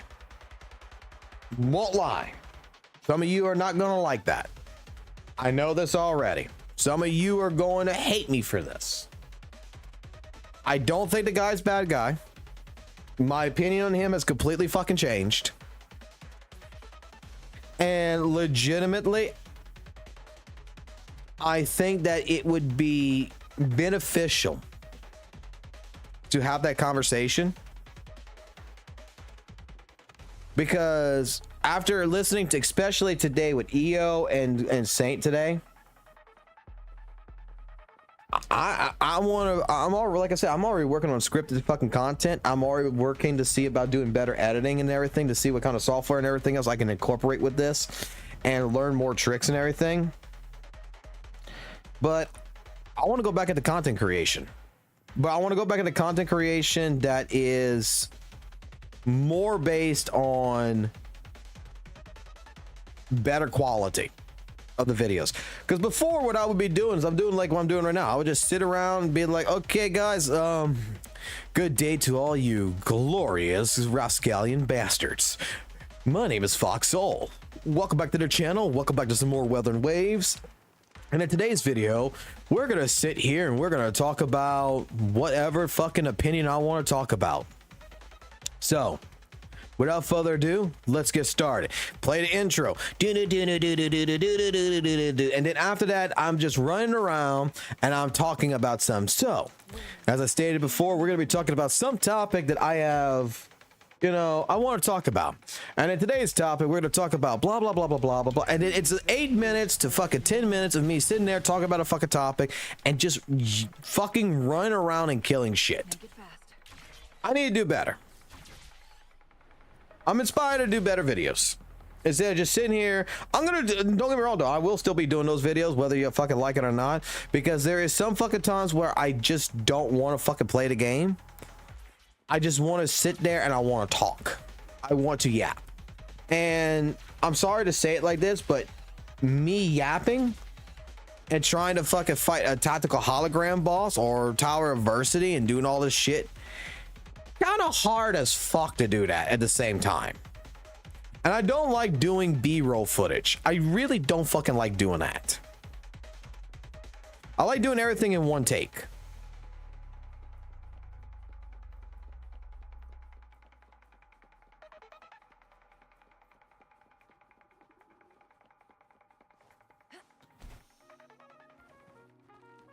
No, he never apologized to me. He doesn't have to apologize to me. There's no reason for him to apologize to me.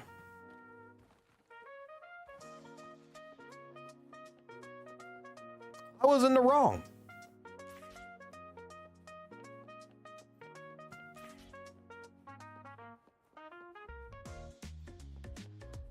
Oh, new guy. No, everybody here gets a mod, bro. Everybody here gets a mod. I don't fucking play these goddamn fucking rules. Everybody gets a fucking mod. Whether you like it or not, you get a fucking mod. And I think I'm missing people while I was talking. Let's see. Begmer's got a mod. Luca needs a mod. You gotta remind me. Sometimes I forget. Like, I forget. Rex needs a mod.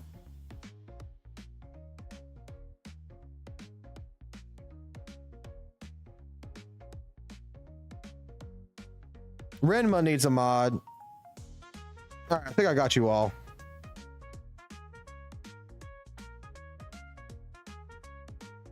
Because the reason why I mod everybody, okay, and this is the only, like, you know, I'm gonna say this is the only disagreement about my chat and everything else, in a sense, with other people. I like everybody being equal. I know it sounds really, really fucking dumb. I know it really does. But by modding everybody that comes in, you don't have the only person who should be determined, who should determine whether or not you get banned, get kicked, or whatever, is me, not some random person in my chat. I don't care if you're a person that's that likes fucking Genshin, that wants to talk shit about Wuthering Waves, because I'll be honest with you, sometimes you need to vent. You're mad because your game sucks. So you need to come to another game and bitch about it. You know what? Do it. I might ask questions, but do it. Have your little temper tamper, have your little vent session, and we're good. In all honesty, I believe, like I've always done this, I've always believed everybody's equal. I don't care if you're a person that plays fucking Genshin. I don't care if you're a person that plays fucking Tower Fantasy. I don't care about any which way, shape, form, and a lot of different things. The only thing I care about is if you start becoming fucking racist, if you start becoming overly fucking attacking other people and shit like this, then we're gonna have to, you know, do something about it. But otherwise, hey, as long as you're fucking, you know, I don't care if you got whatever opinion you got. I don't care if it's not proven. I am a person that believes that everybody has a right to an opinion, whether it's right or whether it's wrong. I am fortunate. It's just that, you know, if you're somebody where we say, hey, kind of calm it down a little bit, and you don't calm it down, well, I had to remove one person like that out of my chat. And I'm debating whether or not to let him come back. Because I'm not gonna lie, I don't want to hear how GN's God fucking 300 goddamn 6,000 fucking times. Okay, I'm sorry, I'm tired of fucking hearing that, you know, GN's better than Camellia and all this, and you know he could do everything in fucking role. I know that fucking GN is fucking good. Okay, I know GN's thing, dude. No one cares. And then that was fucking thing. Yeah, author. I'm not gonna lie. Okay, I like author, but dude, that fucking day in the fucking chat was just so fucking cringe. It was just like, everybody's asking him, dude, like, okay, we don't care. Just, if you want to be gay for GN, go be gay for GN. We don't care. And he's just going at it. And it's just like, bro, no one wants to hear it. We're talking about something completely fucking different. And the first thing we're hearing is how GN's God.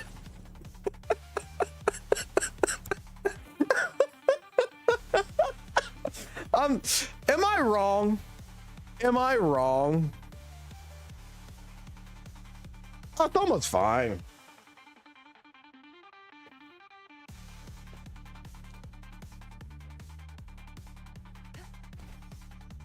We're sitting here and we're talking about fucking, you know, Chang Li, we're talking about like Shorekeeper, we're talking about, you know, I think it was before Lumen, we were talking about like JJ, and we're talking about, you know, how Tao Chi would also be a good person for the team and everything else.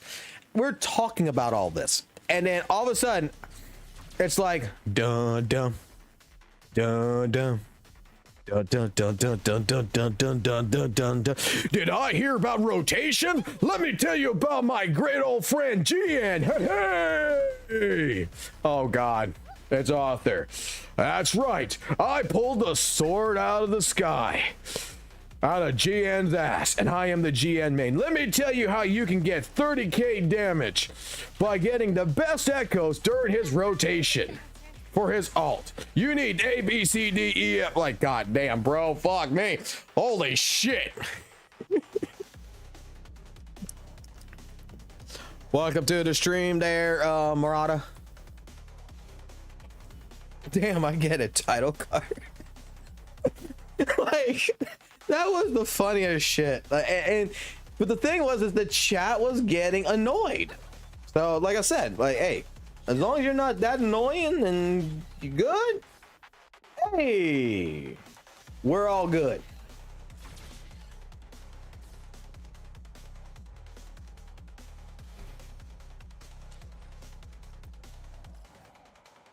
You see, like me, I'm just sitting around just fucking running around and doing absolutely nothing, and we're just talking here. So this is just a talking conversation, by the way.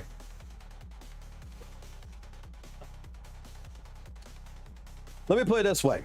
Zanny is mommy. Zanny, out of all the 2.0 characters that was announced, is the only character that gives me Chang Li vibes, and I would summon Sixer no matter what. Not gonna deny it. Zanny is beautiful. She gives me, I'm not sure if anyone here is gonna know exactly what I'm talking about, but there is a girl in an anime that is pretty much a fucking vampire that has pretty much a big dilemma. That a lot of people refer to her as police girl, and for some reason, because I guess it's the hairstyle and because I think she's a police officer, is that is the vibe that I get with Zanny. There is Victoria.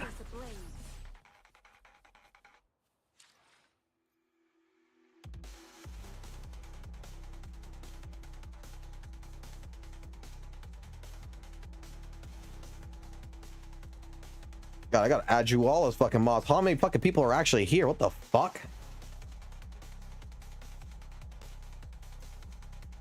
So let's do a recap on this real quick.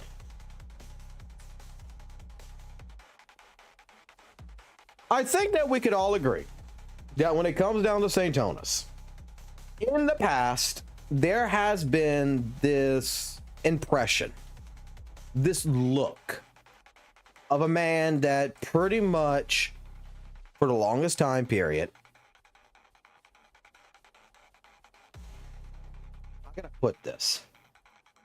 I think for the longest time period, I think a lot of people have taken the impression that this man is very, very brash, very blunt, very much negative to all CCs. In fact, I actually know a friend who is a CC that put it like this. This is how they put Saintontas. Okay, is that they felt like Saintontas was the guy that if other people criticized Wuthering Waves without going to him first, that he would get mad, that like all criticisms needs to come from Saintontas to validate every single thing. And legitimately, for a long time period, I kind of thought the same way.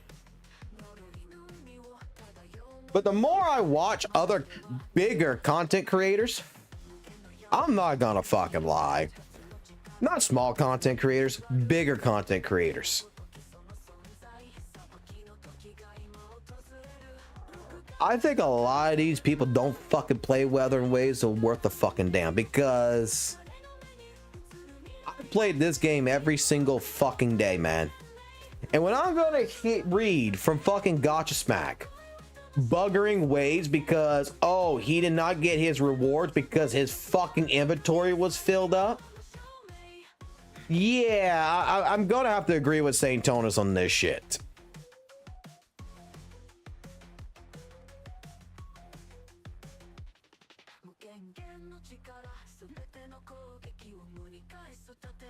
Why do people care about what Saintontas do or say? Because you want to know why? I'm going to tell you why. I've already said this earlier. Saintontas legitimately is in a world where he belongs in the fucking early 2000s and 90s as a content creator. New age content creation sucks. It fucking sucks. You can't offend nobody. You can't say shit you want to say anymore. And you know what? I was starting to fucking feel the same fucking way. And this is why I'm inspired by Saintontas. In the FGC, is my history. I come from a game called Guilty Gear. That is where I mainly come from. I come from fighting game Guilty Gear, who has fucking retired from the FGC, that went through Soul-like games, and then now is on fucking Wuthering Waves, because I hate every other fucking gacha game that came out that every other fucking friend tried to put me on. Okay? And Wuthering Waves is the only one that I fucking attached to, because I don't know why, I just fucking like it. I play this game practically fucking 8 to 10 hours a fucking day, doing absolutely nothing but practicing fucking different things, doing stupid shit and thing. But any case, anyway, back in the fucking day with the FGC, man, I could be a fucking person that could trash talk somebody like fucking low tier god or some shit and fucking demand a fucking fight, and we would fight. Someone would trash talk me and it would be a fight. It was entertainment. The drama was to see who was the fucking best, and nobody was offended. You settled it in the fucking fighting game. You settled it in the ring. That is basically what it used to be. The reason why I left the FGC is because you started getting fucking snowflakes in it. I don't like people popping off and taking their shirts off. It makes me feel uncomfortable. I don't like these two big men over here going ahead and yelling at each other. It makes me feel uncomfortable. It's like, bro, we used to fucking have money fucking matches. First to fucking 10, bitch. Whoever fucking wins gets a fucking $100, motherfucker. Some of the best fucking entertainment was from that fucking day and age, and then it fucking went down. And then fucking like the fucking evolution tournament, dude, if you fucking pop off, you get fucking banned on the fucking in the fucking tournament. You can't fucking get excited. Like, you just, like, let me put it this way. Let's say you're playing fucking Street Fighter. Your opponent's low tier god. You beat the shit out of low tier god. And you pop the fuck off. And you're like, fuck yeah, I just kicked your ass. Guess what happens? You get disqualified now. Because they want to promote a friendly environment. And that is what the fucking world is today. Everything has to be fucking family goddamn friendly. And a lot of content creators out there have taken on, in my personal opinion, this entire persona. They're no longer the type of people that can take a fucking hit and fucking turn it back. These are people that just fucking, you know, I'm gonna say it like this, and someone might get upset with me, and I'm sorry to say this, but it's like Varus with Saintontas. Why the fuck wasn't Varus on the fucking goddamn call with fucking Saintontas? Why was it Brax? I understand that it was Brax's friend. I understand Brax had the fucking problem too thing. But the issue wasn't between Brax and fucking Saintontas. The issue was between Varus and fucking Saintontas. Why hasn't that conversation happened? Why is the guy that who made the video not defending himself?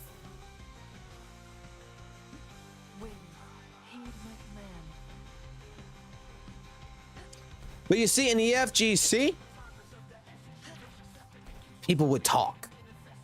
People would talk, whether it's a fucking screaming match or whether it is a fucking actual conversation. That's why I say Saintontas was born in the wrong time. Now he's got to, now his character development is more gotta be friendly. You can't criticize. You can't do all this and be harsh about it because you may hurt another content creator's feelings.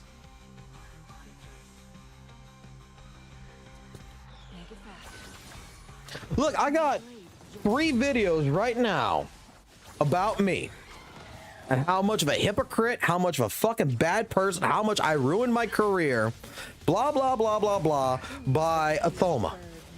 I'm sure a lot of y'all know who that is. I am on his list of one of the top 10 worst gacha creators there is. Make it faster. You want to know? I'll say it like this. I copyright striked him not because of the video. I copyright striked him because I wanted to have a conversation. The guy ducked me. I tried for several fucking days to talk to him because I'm like, dude, I've never heard of this man before in my life. Never seen him. Apparently he's always in my chat or whatever. Never seen him once. I want a conversation. Dude refused every single twist and turn to give me a conversation. I felt like I was being misrepresented. You know what I did? I said a copyright strike. Wasn't it bad taste? Yes, it fucking was. I'm not going to fucking deny it. It was 100% in bad taste. But it got us into a conversation. We settled things in that conversation. I removed the strike. Before any of the other fucking content creators made a fucking video about me, about how bad of a person I was and how much I'm going to copyright strike content creators or anything, I had already did it in less than 24 hours. Striked him, resolved it, talked to him and said, yo, if you want to have a conversation, you want to go ahead and talk about this kind of stuff in the future, you want anything from me, let's talk man to man, not behind my back. That's it. All I want you to do, if you got a fucking problem with me, be fucking man enough, not scared, and go make a video behind my back and not want to fucking come talk to me. Come talk to me face to face if you got a goddamn problem with me. I have been on fucking calls with Rengoku and stuff like this, where they had a fucking problem with me on my fucking live stream, discussing issues. I don't like the fucking bullshit of a fucking CC go make goddamn fucking content about somebody, including myself or anyone else, without having the goddamn fucking balls to go fucking talk to the fucking person.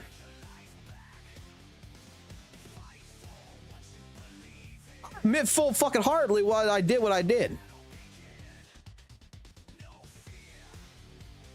I got all the fucking people. I'm like, dude, okay, he's not talking to me. I don't know where he's at. I have Vez in my chat. I got fucking Noisy in my chat. I got Jim Ashu that's in my chat. It's like, yo, we got contact with him. All right, let him know that I want a conversation.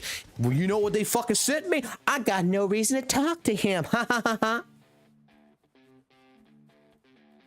That's what I got. Every single one of the fucking screenshots. I don't need to talk to him. Ha ha ha ha. Well, dude, you're making a fucking video about me. First and foremost, you claim you got a problem with me. I've never met you in my life. Make it faster. Let's talk. That's it. Wasn't it bad taste? Yeah. Did I get the desired result that I fucking wanted from it? Not necessarily. Because even though, you know, we had a cool conversation, I would say it. I've shown the conversation on the video that I've done, you know, where, you know, hey, I respect that. I respect you. We respect things. We let bygones be bygones. And I say, yo, let's, you know, from this point on, let's just be, you know, good buddies, good acquaintances, if anything. And let's try to work things out. You know, if there's things that need to be discussed or anything, just come to me first. If I do something that pisses you off, guy goes around and goes tell everybody else that pretty much I'm an asshole and everything behind my goddamn fucking back. He's still fucking going around telling people nothing's resolved, even though he told me it's resolved.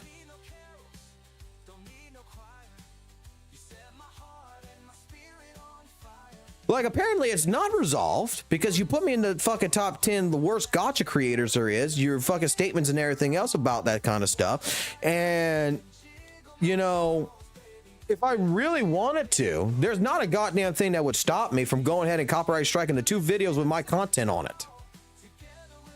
With my content that you took. I'm gonna say it straight up. And that puts you into a shadow ban fucking algorithm to where none of your videos are gonna be found by the public. You think 1 strike's bad, think what 2 strikes would be.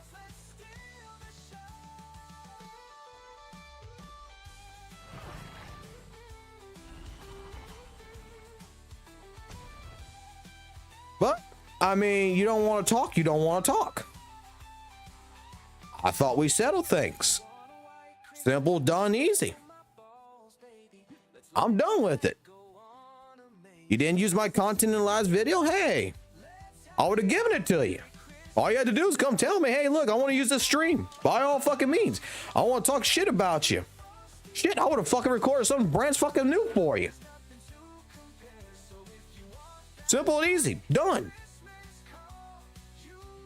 I don't mind. I know the game. And this is the problem. This is the problem with all the fucking communities. You talk a fucking good game.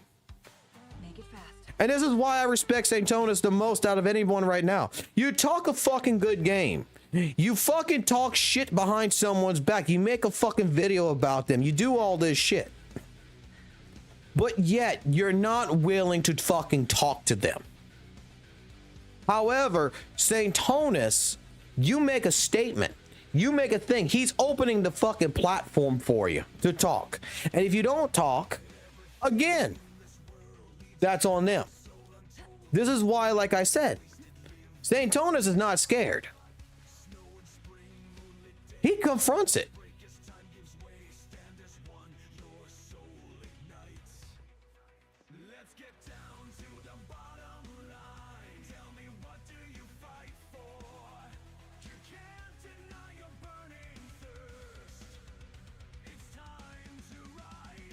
That's why, like I said, when it comes down to Saintontas, my personal opinion is that the man has got the 90s sentiment to him. He's very blunt. I don't think he means bad, ill intentions like some people would say. I really don't. It's just that the way he comes off is very abrasive. And the world now is a bunch of snowflakes. It's very rare to find an actual person that's going to criticize Saintontas that is going to legitimately sit there and tell Saintontas, you know, what their problem is face to face. They talk shit behind his back. I'm experiencing it. I know he is. I know that we had a beef. I'm not sure if that beef can be resolved, but I would hope it could.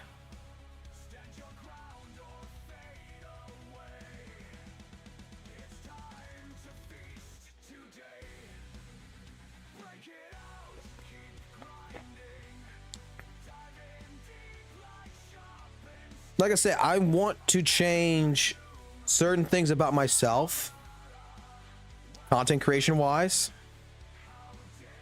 The world needs more of a fucking reset. The world just needs to understand. If you don't, let me put it this way. If you don't like Saintontas, you know what the best fucking thing you could do is? There is this thing. I'm going to show it. Okay? This applies to everybody. This applies to anyone. This applies to me.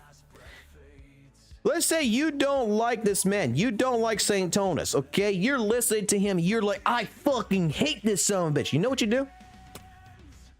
Wow, you just fix your entire fucking problem by pressing an X.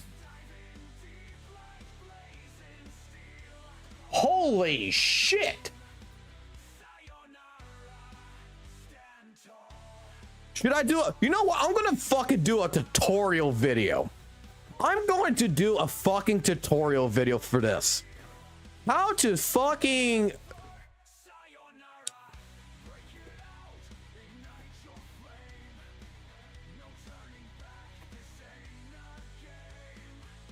I'm gonna make a tutorial video for this, and that tutorial video is just going to be how to stop watching someone you hate.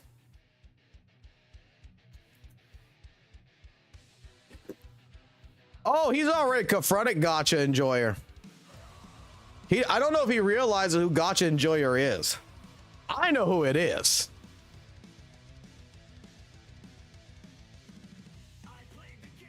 I don't know if he knows the person who's doing it.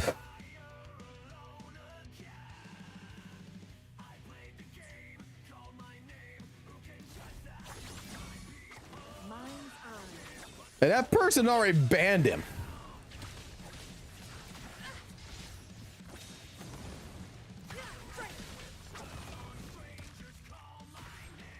That shit was already spoiled for me.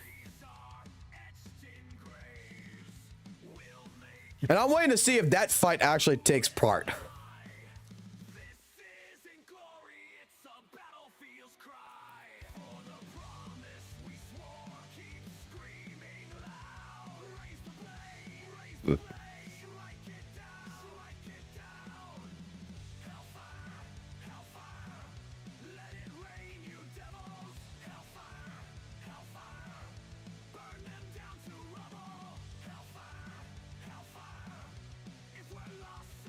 For anyone who really does not know who is the creator of Gacha Enjoyer, I'll put it this way. It's a person who really hates Kuro, who's very open about it. I think Tower of Fantasy might be the game that they like.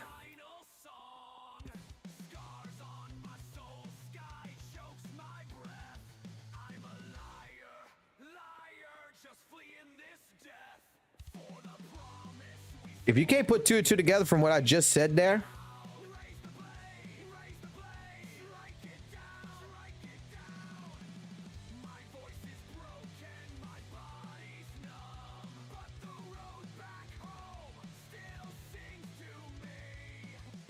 how you doing, E-Hacker? God damn, how many of you people are, where the fuck y'all coming from and why? Just because I got Saintontas in the title, is that the reason why? Jesus Christ, I'm so sorry, Saintontas.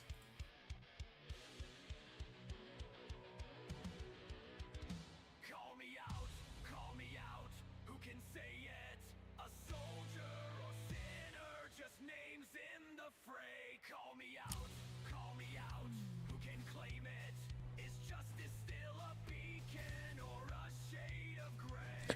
And to the person that sent me all these messages and everything else and said that, yeah, and I understand where you're getting at. You know, I'm not going to mention you in the chat here. I'm going to respect that. I'm just going to read what you told me right here. Okay. In this DM. And I'm going to give you my point of view on this. I read all the DMs that you sent me. And when you stated right here, I don't expect you to want to support Saint after he said that you are not a valuable person. The thing about it is, maybe I am not a valuable person. Okay? Make it fast. That might be. I read it. It's in the chat. I got the chat. I got the DMs. All that good stuff. Don't get me wrong. But I'm thinking at the time period of when all this happened. Okay? And what it is today is two different things. Let me be honest. Emotions flare up on different sides when people don't talk. This is why I've been trying to engage as much as I possibly can with Saintontas, to try to have this engagement. Not to cause a fight, but just to fix things. Make it fast. Because again, I don't agree with everything of Saintontas. I don't. And I think that's fair. Guests of the unkind. But I do agree with a majority of his opinion. There's just things that I think that if, you know, we collectively just stopped with the bullshit drama shit around here once in a while, like what he did with EO.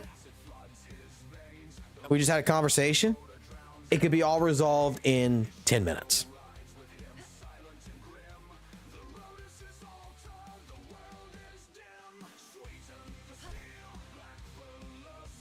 Maybe he does. Maybe he doesn't. The EO conversation, like I stated this even in his chat. What made me respect Saintontas was today the most of anything else that I have seen is that conversation. That conversation could have gone one in a billion different fucking ways. If you get my understanding. That could have gone a number of different ways. That could have been less productive. Could have been more about hate, you know, and pushing agendas. It could have been, you know, a screaming match, stuff like this. That conversation alone today was two different content creators that both had a different concept of the other, and it by within 2 hours understood each other's side. And I don't think they fully still agreed with one another, but the difference is it was the first time you got two content creators that's not just talking about the problems with one another, they're talking about solutions to fix the problem. It was a yap fest, but it was a good yap fest.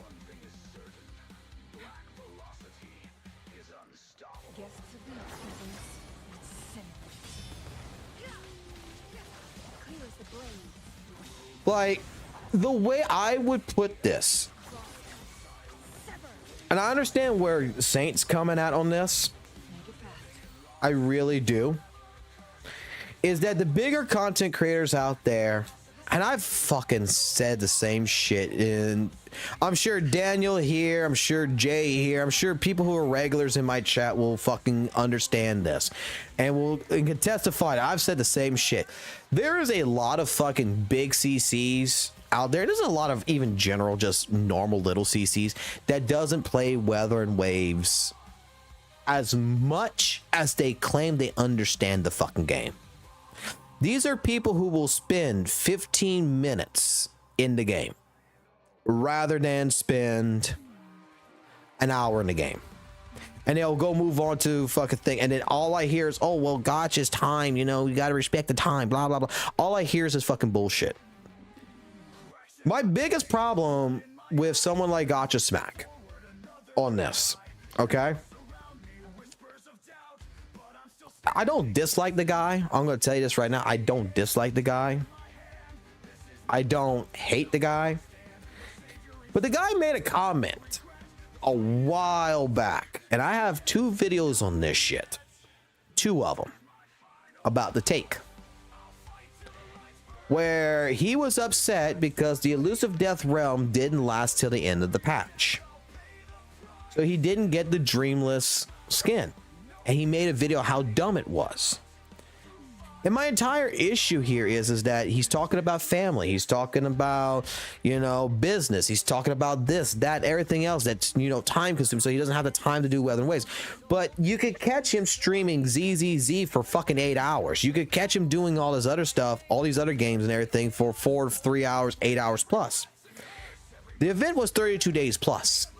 30 fucking 2 days. And you're telling me that you couldn't spend 1 hour out of 32 days to do the Desolute Realm to get the fucking skin?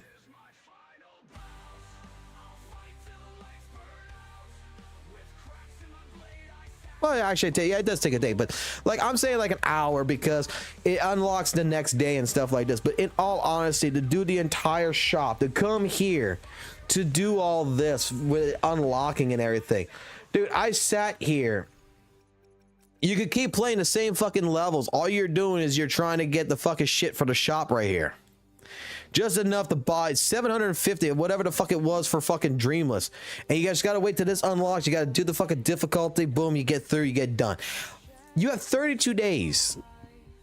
30 fucking 2 days to get this event done. That every other gacha game that I've done research all basically does the same shit.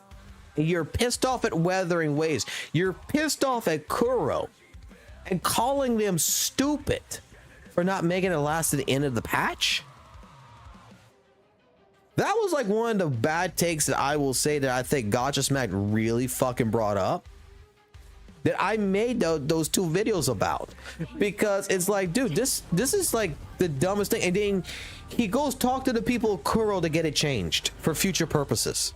So here's my question: if he still didn't do the, if by fucking January fucking in 15 days, because I haven't watched him, but in 15 days and 3 hours, if in 16, 17 days from now, I see a video that says that the elusive Delm is some fucking bullshit, where it lasted to the end of the patch just like the way he wanted it, and he still couldn't get the fucking skin for the Infernal Rider, that's on you, bro. Oh, got another mod. Let me mod. I need to give someone access to do this shit. Like, that was my biggest complaint on the guy. I got 2 kids. I got a wife. I gotta go do all this family fucking bullshit. I gotta do the school bullshit. I got a fucking job that's fucking 24/7 because it's emergency based services. I mean, and I still found time.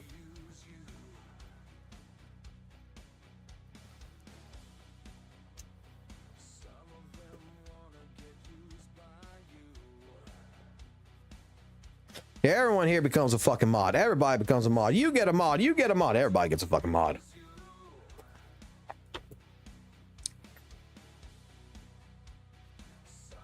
What the actual hell? It's an all mod chat. Yes, everybody's fucking equal. There is no fucking goddamn unequal in this chat. The only unequals that are going to come into this chat is the people that act the ass, and we remove the fucking mod ship and we are going to shun them. No, I'm not an EMT. I work for the government. Let me put it that way.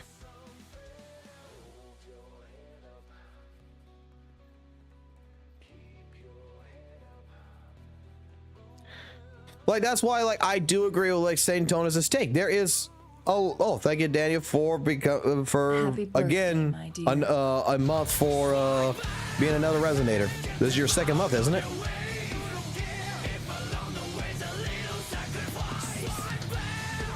Appreciate that. I'm sorry, guys. I'm just running around talking right now. That's my fault right here. I know it's not thing. Hey, basically, you auto-renewed, apparently, I guess, for 99 cents. So, boom, it just said, hey, this is your 1st month, bro. Welcome to your anniversary, bro.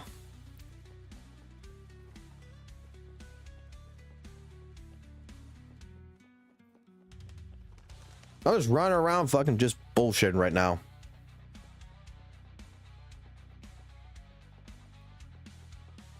Because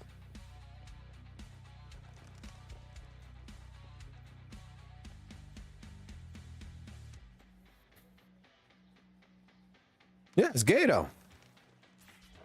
Well, I'm not sure if it's exactly him or if it's his editor, but I mean, the guy is always on it, and the guy's always promoting it, and I've gotten word from several different sources that it's his. Kayan. My Jinshi and Zhangli Yao do shit damage. I'm gonna be completely fucking honest. You wanna know what they fucking do? They are completely non-fucking actually fucking built. They just do enough fucking damage for the Tower Adversity. The experiment begins. 58.1% crit rate with a 2,164 attack on Yao. Jinshi is 2,000 attack with 66.2% crit rate and crit damage at 178.8. Because here's the thing, because like I was stating this before, you see this character,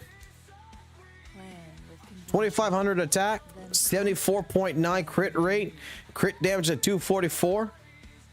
I lost my mind on this fucking character trying to fucking perfect the echoes, and I fucking gave up perfecting the echoes. I just do shit just to do shit.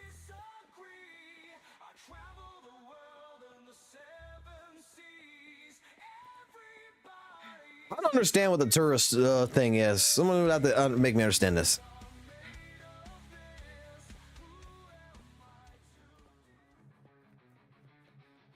And here's the thing, guys. I'm a whale.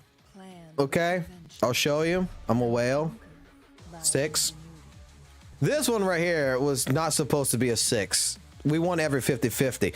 The rule of thumb is, after Chang Li, the rule of thumb is if the character, how many rolls I do, wherever the roll stops and I lose the 50-50, that's where the character sequence stays at. Chang Li was the only one I lost every 50-50 for that I didn't give a fuck, that paid $450 and I got her summoned 6. This was $300. I never lost a 50-50. I haven't lost. I got summoned 1. I lost a 50-50. I lost a 50-50. I lost a 50-50. Well, actually, I didn't even fucking try. I got lucky. I got 3 copies. This is a fucking curse. I fucking hate this character because every fucking 50-50 I'm losing to this fucking character right here. Sometimes I lose characters to this one. We lost on the first one, like the first initial one, so but I let it go from that. I was like, okay, yeah, we lost to 50-50 to Ling Yang, but I still want to copy Camellia. Did Camellia, and then we got her summon 3. She's perfectly fine. But I have done all the content in this game as proof. I got old streams that I could pop up. I could put it public anytime y'all want. That will showcase that we did the Tower of Adversity. We did the fucking goddamn fucking tactical hologram bosses with a summon 0 fucking Camellia with a rank 1 weapon with no fucking issues. And with decent echoes. Summon 6 Jian, summon 4 fucking Yinlin, Danjin, Stanwa. Like, look, I support fucking Kuro, bro. I give them fucking money. I don't give a fuck. I give them fucking money. I've played all these characters as summon 0, and I've played all these characters as summon fucking 6, pretty much. Otherwise, I don't really care too much for them.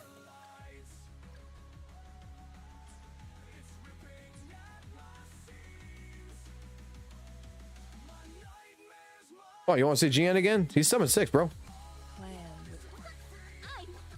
GN summoned 6.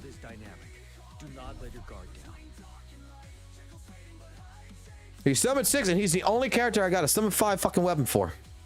Because I was so fucking bored that I just kept fucking pulling for his weapon. He's maxed. He's good. He's done.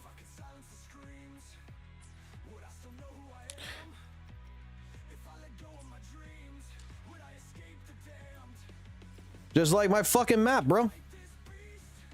Everything's 100% done. Everything. When 2.0 comes, it's going to be 100%. I am going to sit here, no life the fuck out of it for that fucking week, and I'm 100%ing every fucking goddamn thing on it. I don't care. I'm not going to be like some of the content creators out there that fucking...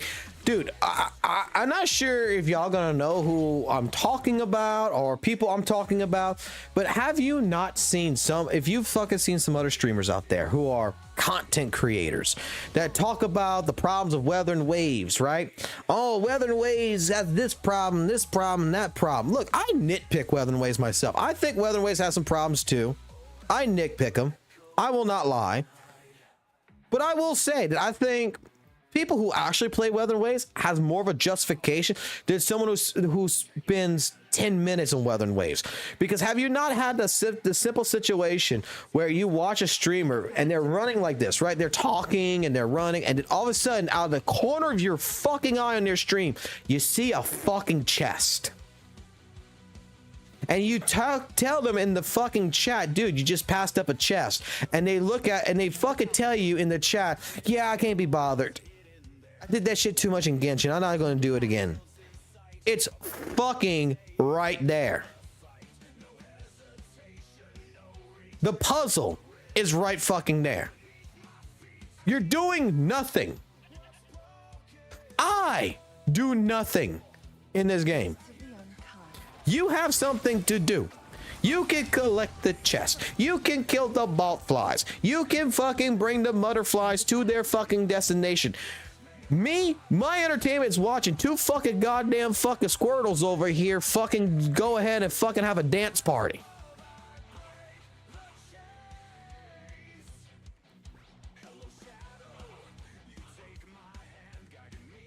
Dude, I have pulled every single character in fucking Wuthering Waves, and when 2.0 comes, I will be pulling every single character, at least one copy.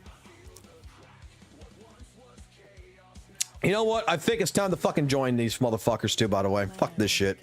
I am so fucking... I got nothing to do in Wuthering Waves. This is my life. I got nothing to do in Wuthering Waves.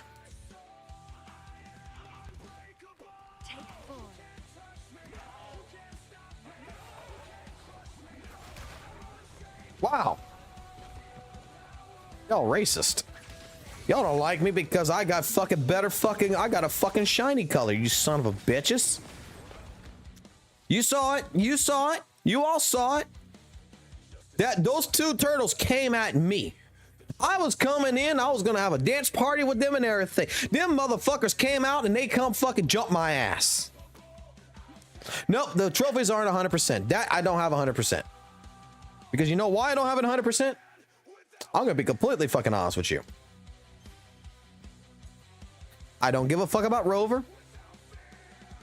I don't particularly care about these characters. Typically, the problem here is I would have to do the outro skills for these characters 100%. Right now, I'm doing Lumi. Lumi right now is at 89.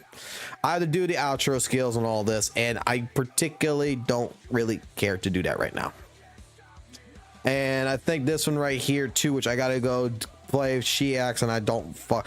Actually, that wouldn't take me too long to fucking do that, now would it? I just don't want to do it. I'm gonna be honest with you. I used to be a platinum guy back on the PlayStation fucking 3 days, and then, dude, I'm gonna be honest with you. I don't care about platining, not anymore.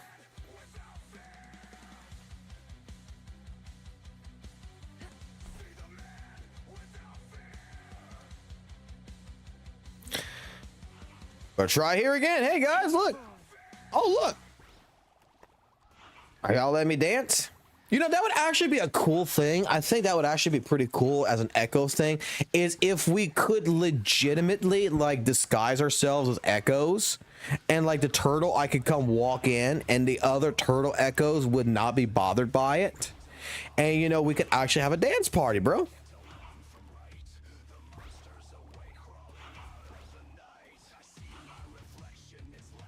You know what? I actually got a song for this shit too.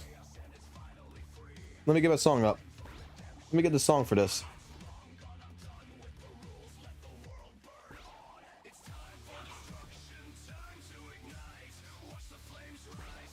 I'm not gonna lie. I do everything. I do all my music through AI. So we created this song for this purpose. It's called Disco Turtle for a reason.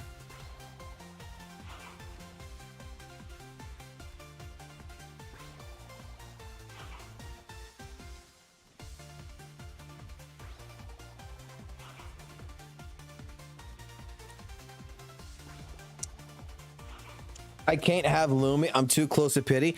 On which banner?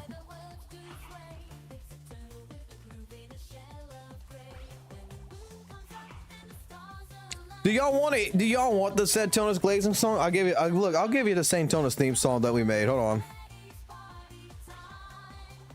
I gotta go find the right version.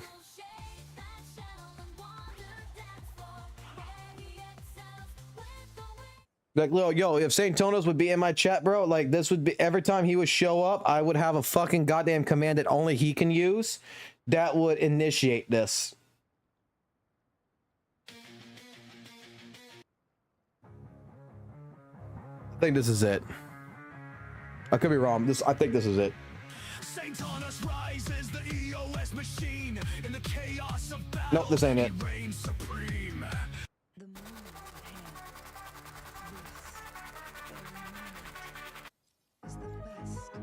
This might be it. We did this. We did this. Okay.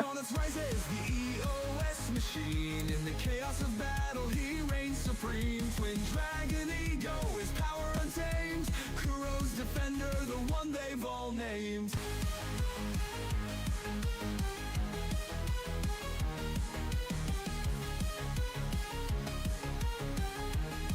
This is my dedication to Saintontas, bro. Steamer in the streams, fire in his eyes. It cars to the void with a final line. No listening, a rent to this and you will. A legendary own, fulfills to fulfill. He roars, this is the end of your story. Bow to the weight of my glory.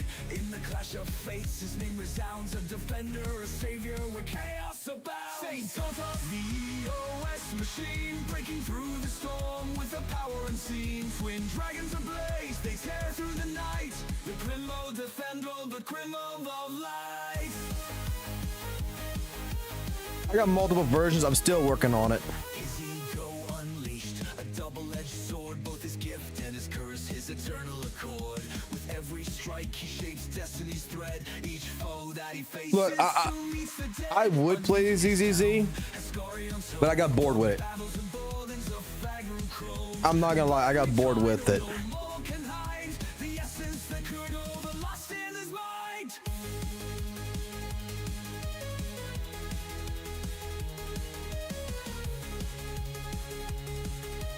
All right, let's go back to our original music. I gotta finish it. I gotta actually fix that because I put in there some other lyrics that I need to fucking do that, and I want to fucking finish it properly. What I would like to find out from Saintontas, and I should have asked that today, is what type of music does he like? Like, that should have been the first fucking thing that I asked today, and I did not do that because I'm stupid.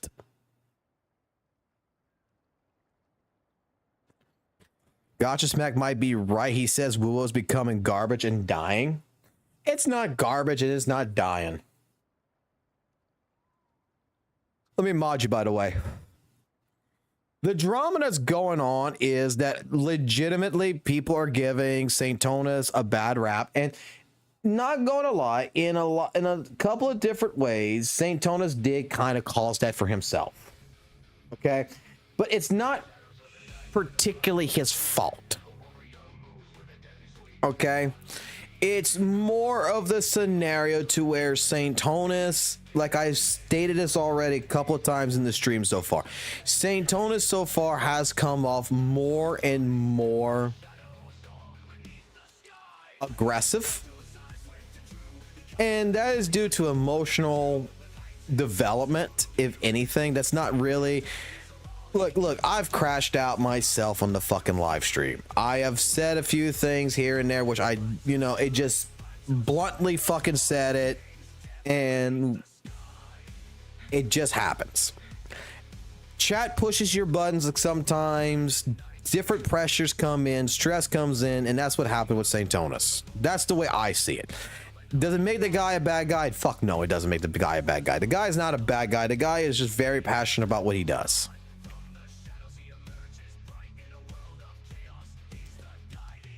Saintontas legitimately has developed more in this last couple of days than I could ever expect. I'd be completely honest. Like, the dude has completely won my respect, and I think should have won a lot of other people's respect too.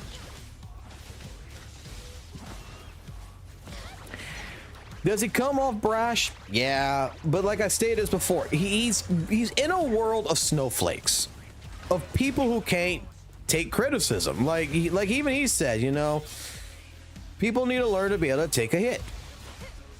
And people don't want to do that. Like I stated before, Varus, I think, should have been the one in the call, not Brax, about the video. But he doesn't want to talk to him.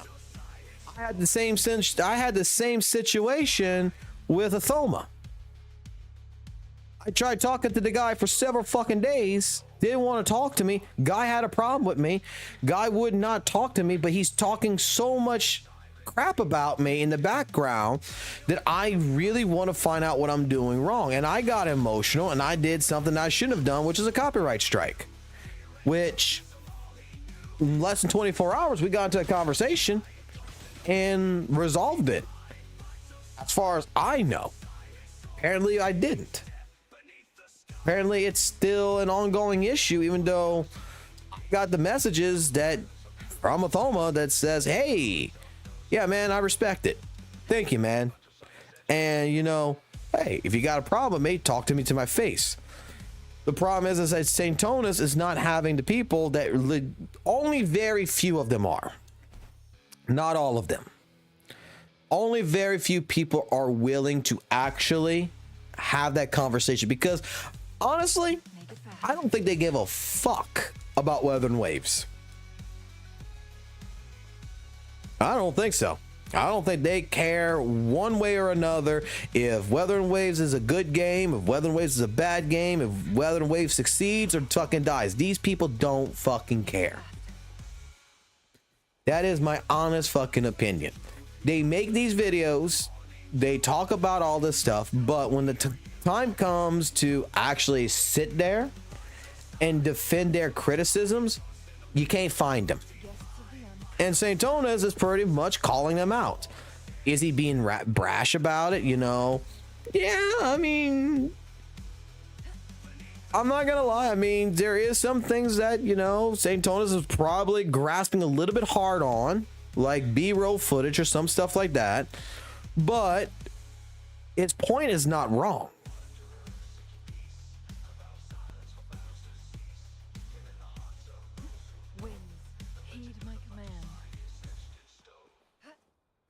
It's a bot, from my understanding advice. It's a fucking bot. Someone paid for a fucking bot just to sit there and spam in that shit.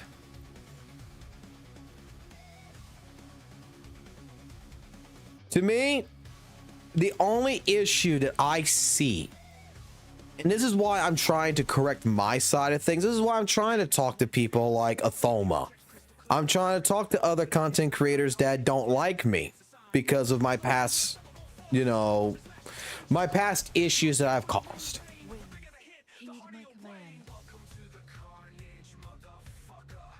I think that the problem here is that the Wuthering Waves community is looking a little bit stupid in the eyes of others. And what I mean by this is, when you're going to see people that's going to make criticisms, you're going to see people that's going to say certain things. Like even Saint pointed this out with people like Gacha calling it buggering ways because he didn't fully do his thing and explain that, oh, you know, this came in the mailbox and didn't delete his posting or anything like that. But when you got people out there that's going to make these kind of comments and stuff like this, and then, you know, get into a fight over this stuff because someone's calling you out and telling you you're spreading misinformation. What does the rest of the community of people who do not play Wuthering Waves see? The new players. I think EO kind of hit on that. When you go take a brand spanking new incognito tab and go on YouTube and search up Wuthering Waves, where's the cool content at? It's typically drama. It's typically bullshit videos. And that's where, like, I think that what I would suggest is fuck the big content creators. If they don't want to do the Wuthering Wave videos, don't force them to try to do the Wuthering Wave videos. Maybe it is best to create a network of Wuthering Wave content creators that actually give a fuck about Wuthering Waves and work together. Whether they're mid-size, small, big, doesn't matter. And actually talk to people who play Wuthering Waves.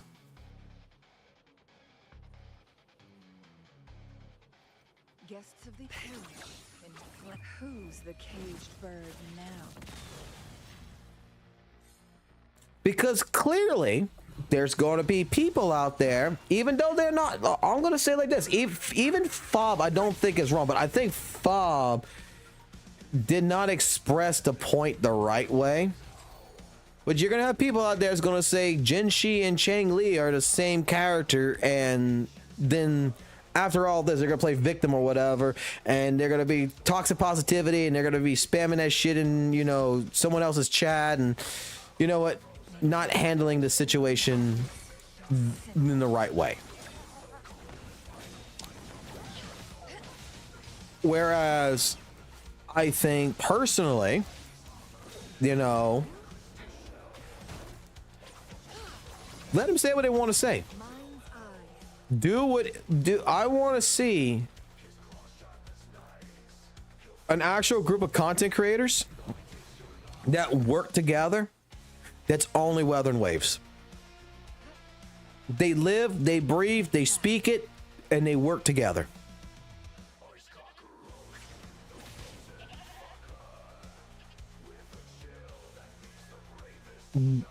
Who cares if Kuro Games pays or not? Like, dude, look, I'm a content creator, right? I've done videos on the fucking thing. You know how much money Kuro Games has given me? Zero. You think I'm in their content creator program? Absolutely fucking not. Would I like to be? If I could, sure. I play Wuthering Waves. I've never considered being in their content creator program because legitimately I've been in content creator programs with Bandai. I've been in content creator programs with Squaresoft for Final Fantasy. I've been in fuck was the other one? CI Game shit, Lurk It. I've been in several different. I was with 47 with Capcom and shit. I was in it for Arc System Works. And legitimately, they all treated their content creators like shit. So I never bothered to really care anymore about like a content creator program. Really never did, never cared about it. Because I feel like this, if you love something enough and you're going to make content about it, it shouldn't be about the money. It really shouldn't. Kuro doesn't sponsor my channel. Kuro don't care about me. But I tell you what, I care about Kuro. I care about Kuro enough that, look, I have paid for 152 fucking days on the Lunate subscription. I have a rank 2 fucking weapon here, rank fucking 6 fucking characters, majority of them. I have given Kuro pretty much a good bit of money because I like their shit. Fortunate to have you as my opponent. Content creation can be a job.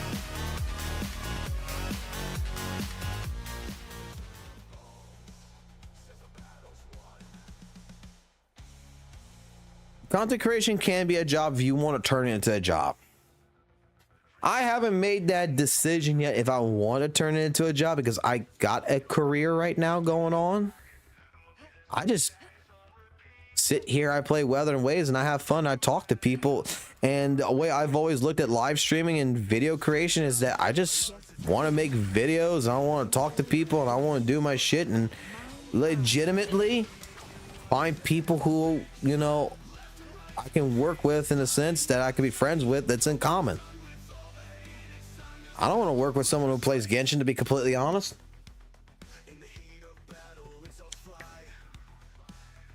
I tell you what, Game Helper, what you just stated there is the only other thing that I kind of am confused about with Wuthering Waves. I understand, look, don't get me wrong, Wuthering Waves is a great fucking game. I've always said it's a great fucking game. It's not a perfect game, but it's a great game. I just don't understand, with PGR being the success for Kuro as it was, couldn't Wuthering Waves been more like an open world PGR?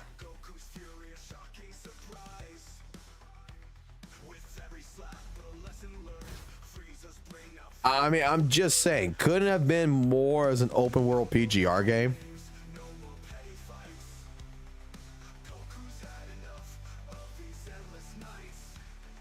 I think some people want something different, I guess. Like, that was the only thing that I kind of think that Wuthering Waves could have like capitalized more on the current PGR fan base as well as the Genshin fan base, is to basically just make a open world PGR.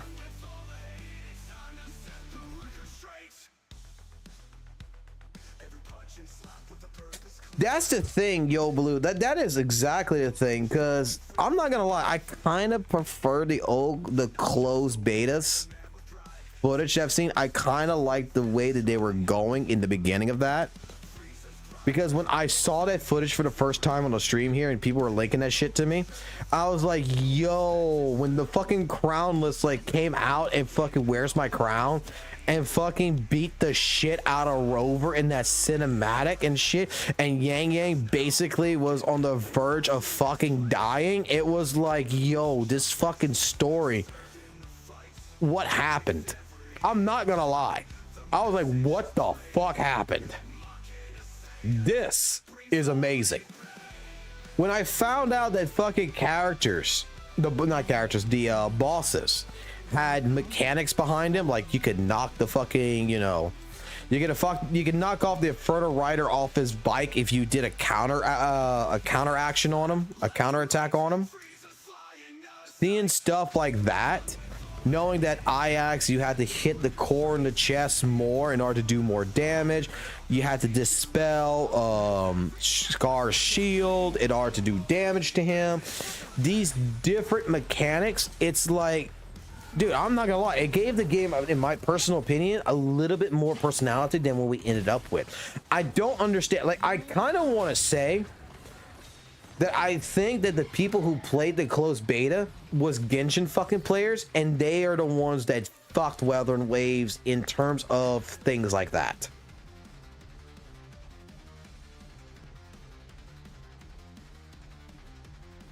You know what I'm saying? I kind of feel like it was like the people who got into the closed beta was like people who played Genshin, and they're like, I don't like this story, I don't like how this is, and then they turned it more into Genshin to appeal to them.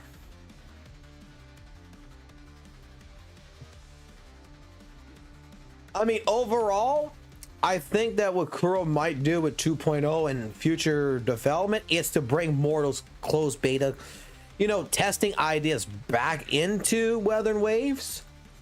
And that's what I hope they would do, because I really liked the look. I really liked everything about the closed betas, except for one fucking thing. There was one thing in that closed beta that was fucking cursed. Anybody who saw fucking Yinlin in fucking the closed beta will have to agree with me. That was the scariest fucking bitch in the entire fucking closed beta, and I am so fucking thankful they fucking did her, because I am not gonna lie, the black underneath the red hair and those eyes was creepy as fuck.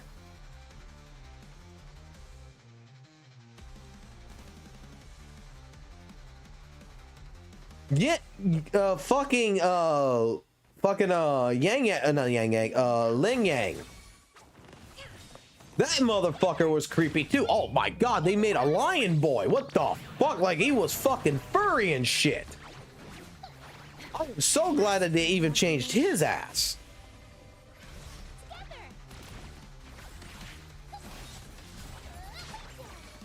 Together we can beckon the divine flame. Sever. I don't know why they changed it. I don't know why it was such a drastic change, because you can still see like Crownless is doing his thing to where he's gonna talk and everything else like in this game, but man, I still feel like the closed beta had things in it that should have just stayed. The fucking grappling hook in the closed beta allowed you to swing like Spider-Man, Make it fast. not just you go to a location that's it. You could actually sit there in the air and you could swing for a good bit. There was different little things like that. And I always thought like should come back.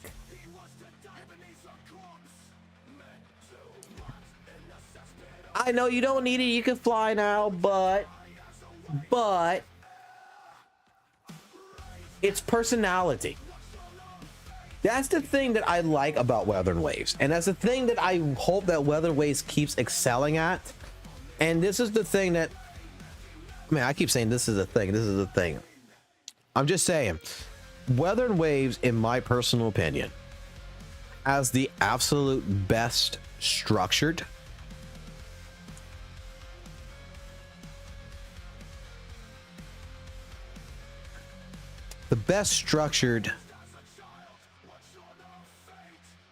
engagement, if this makes sense.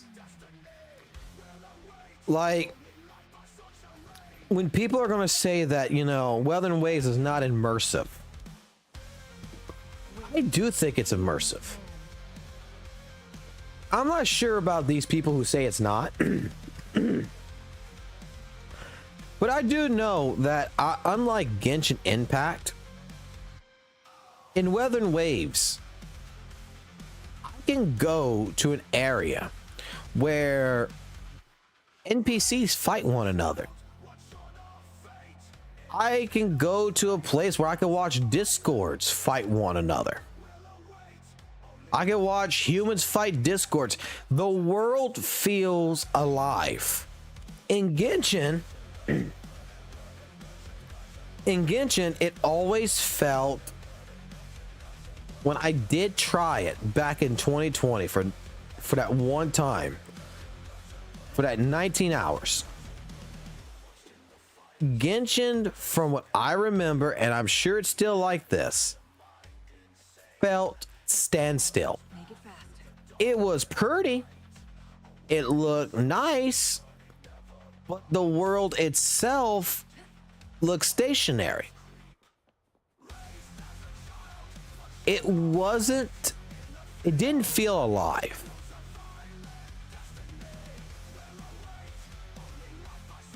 Oh, look, did they fix it? They fixed it. She was floating. Now they fixed it. Now she's back down on the ground. Great, cool. Like, there's a spot. I think I might have killed them already. There's a spot, dude, that I go to every now and then, and I go laugh my ass off. It's around here somewhere, I believe, where the fucking exiles are standing there, and all of a sudden a little bunny rabbit crosses their path, and they fucking kill it. And it's so fucking oh, no, it's right here. It's right here.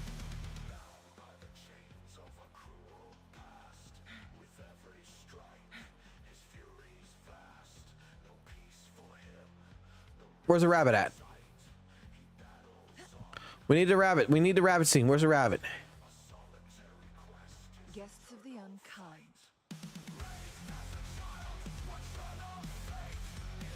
Oh, you know it's me.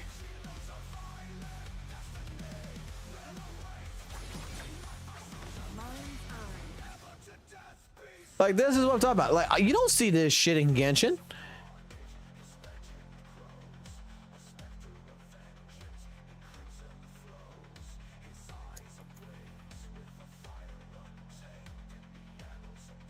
You know what I'm saying? Like, this makes the world, the few little things like this makes the world feel alive. Make it fast. I guess they must have killed the bunny rabbit already, because there's a bunny rabbit that crosses right here, and when it crosses, that big guy fucking hits it with the hammer, and it's fucking hilarious.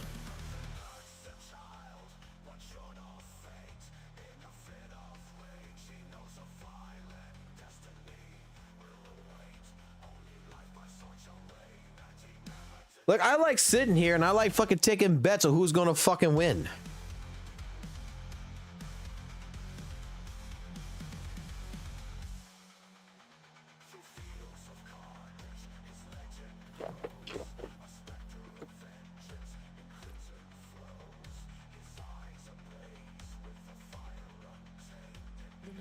This was the things that in the beginning of Wuthering Waves, starting out, that I would see that made me legitimately go ahead and say, yo, this is cool.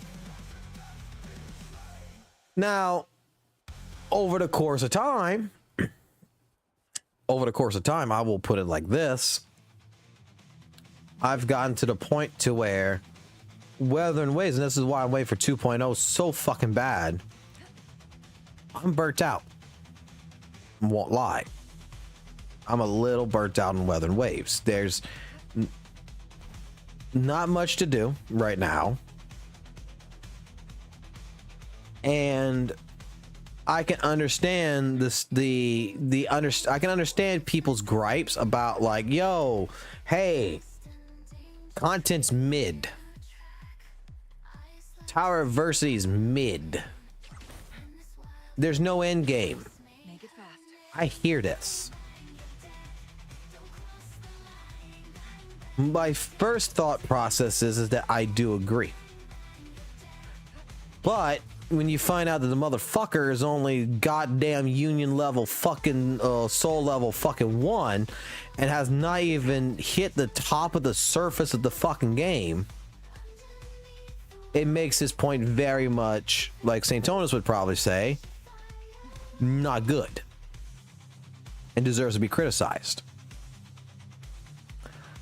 I'm a person who is rank 8, union level 80,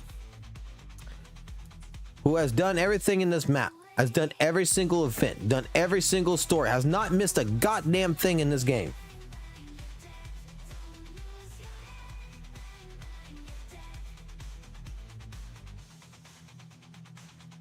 And I can tell you, shit feels mid for me. Make it fast. But not in the degree of what people think. All I want is The unconscious. some way of, I just want something like some in-game content. I don't know what the fuck that would be. That would provide a unique type of reward. Now, the way I would suggest this is that you see like how you have the Deaths of the Elusive Realm. An end game to me wouldn't be this. It wouldn't be this right here. The reward attempt resets every Monday and you get 3 echoes and some material. Maybe for someone else that's a good thing, but for me that's not a good thing. I would rather see this be a gamble. I'd rather see these have different, you know, hey, echo boxes are going to be like 5%. You got a 5% chance of getting them. Fucking your normal materials that you would collect, that would have a 2% chance to get them. And then I would like to see some things that would have like a 0.0001 chance of collecting, which would be like astrites, hides, maybe even, dare I say it, standard weapons that's completely random, to where every day I go play Elusive Death Realms, every week I'm forced to play it because there is a chance that I could get something completely fucking unique. But I gotta grind. I gotta hit that grind hard every week, every day, for a daily reward. That could be a possibility for something like a standard 5-star weapon that I don't know which one I would get. It's completely random. It could be Static Misc, it could be EOG, it could be Razor. It doesn't matter what the fuck it is. It's intoxicating because now I have a purpose to come here every fucking day and play Elusive Death Realms. Because there is a goddamn big ass reward that there is a 0.001 chance. It's a 1 out of a million chance that I'm going to get it. But I'm going to put all my fucking, I'm going to fucking do it until I get it.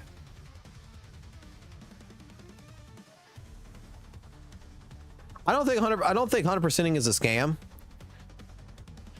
But this is like something that I was trying to present as an idea.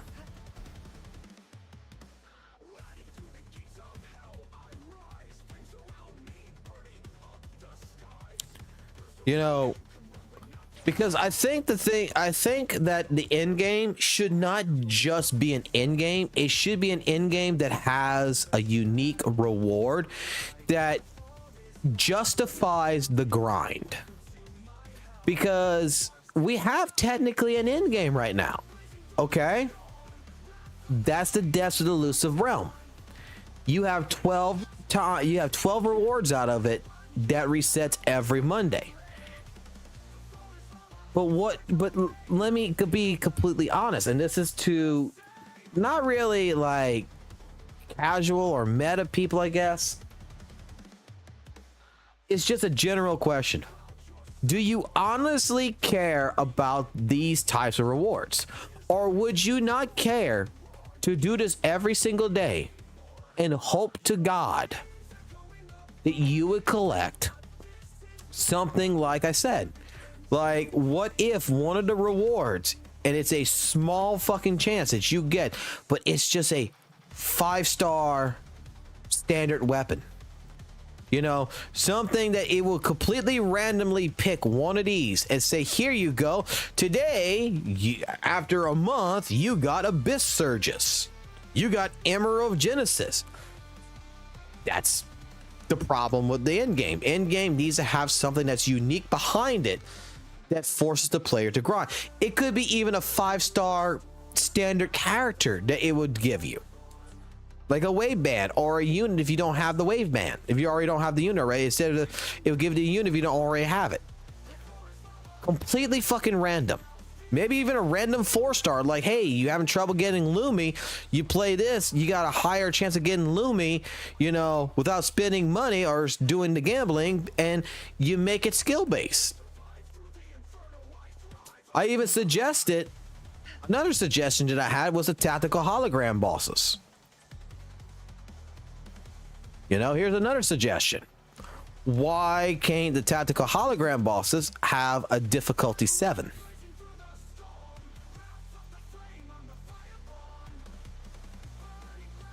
And now you're going to ask me, why would you want a difficulty 7?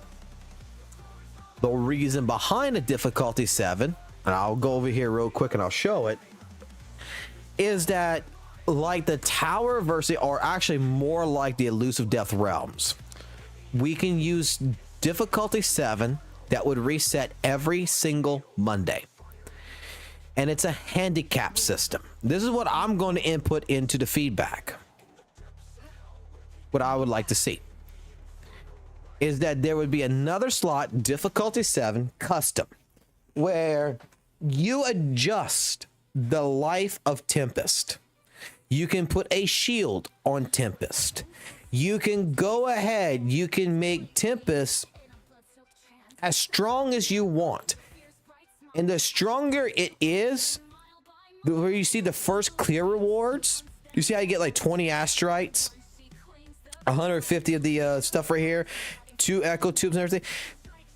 This would multiply based on the handicap. So the stronger he is, the bigger this becomes. All the rewards become. You may, instead of getting 20 astrites, you would get 60 astrites. Instead of 150 of the data tokens here, you would get 400 data tokens. Instead of 2 tubes of Echo XP, you would get 5. Whatever you set the difficulty 7 custom boss as is what that weekly reward is. And you got 1 week to accomplish it in. So you can make the motherfucker as strong as you want to where it's completely impossible to fucking beat it. But if you do, you're going to get some outstanding rewards for it.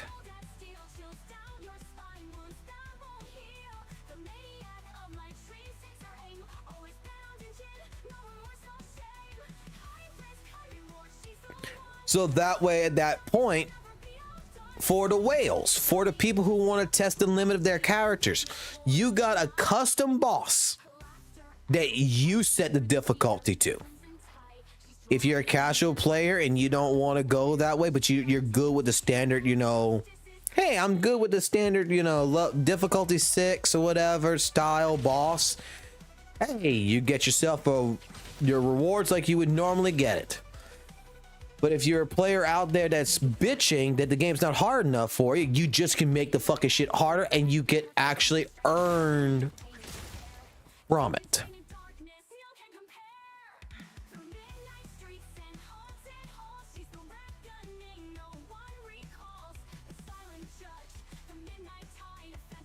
Why make it impossible to beat if that's up to you as a player. Like, for the people who are whales, I know a few people who are whales, right? That's got a fucking summon 6 GM 5-star thing that's got optimized echoes, it's got all this shit.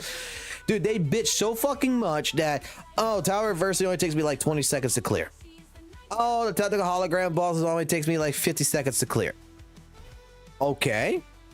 Well, what if we made it customized to where it's basically an impossible boss for a casual to play, but it's good enough, you know, for you, it's going to be an actual fucking challenge. Now you got to fucking play if you want those rewards. Now it's based on skill. In a fucking summon 6 is thrown out the fucking window. Rank 5 weapon thrown out the fucking window. Now you're playing fucking hell. You're playing fucking nightmare boss. The higher difficulty, but if you succeed, you get the rewards. If you don't succeed in a week, then you don't get the rewards. It's a risk. You can only set it one time and it resets every Monday. And that way you can fight where you're comfortable at. If you're casual, you fight as a casual side. If you're more comfortable fighting it like, you know, let's just say one of the difficulties is the variation bar of the boss never depletes. It will always be on 24/7. You cannot deplete the variation bar no matter what you do. You want to attempt that? You want to try that? That's on you. But you should get rewarded if you do complete it. That's what I'm saying.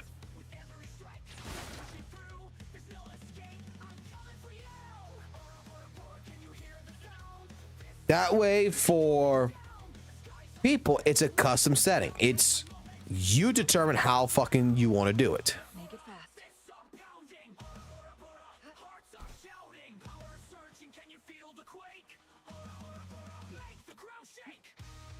Well, it's just what I'm saying is that there's different ways of customizing it. Okay, you could customize it to be a bullet sponge. You could customize it to where you're gonna have to actually do, you know, counterattacking. You know, because there's some people I know of that don't even counterattack. They just, when they see, watch. Let me go fight Tempest. Let me go fight Tempest real quick.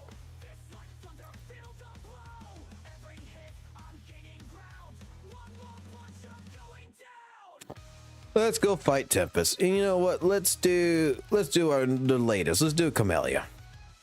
Camellia makes this fight a little bit easier. I'm not gonna lie.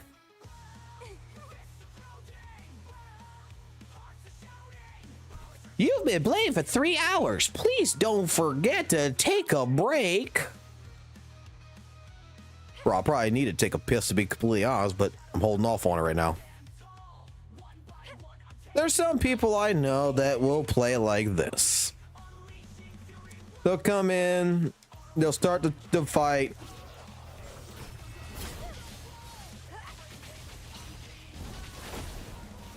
They see that, they don't parry that. They dodge it.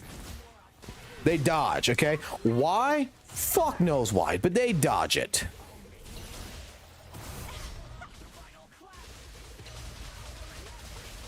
I dodge it. Right? So now let's say you have a custom boss where the only way to beat that health is by parrying it. Like a Chara energy outro intro skill will no longer kill the variation bar, but only parry attacks would. That could be a difficulty, right? I just fucked up my rotation. You wanna know how much important rotation is to me? I'm gonna be completely honest. Sorry about this, Saint. I don't think rotation is that important.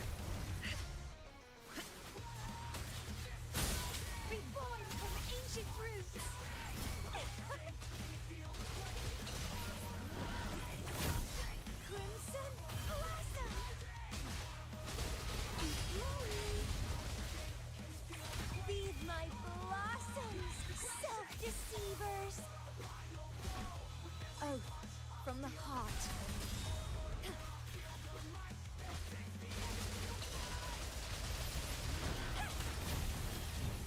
My oversight. Be alert. Frozen blockade. Not worth mentioning. Bloom from ashen shell.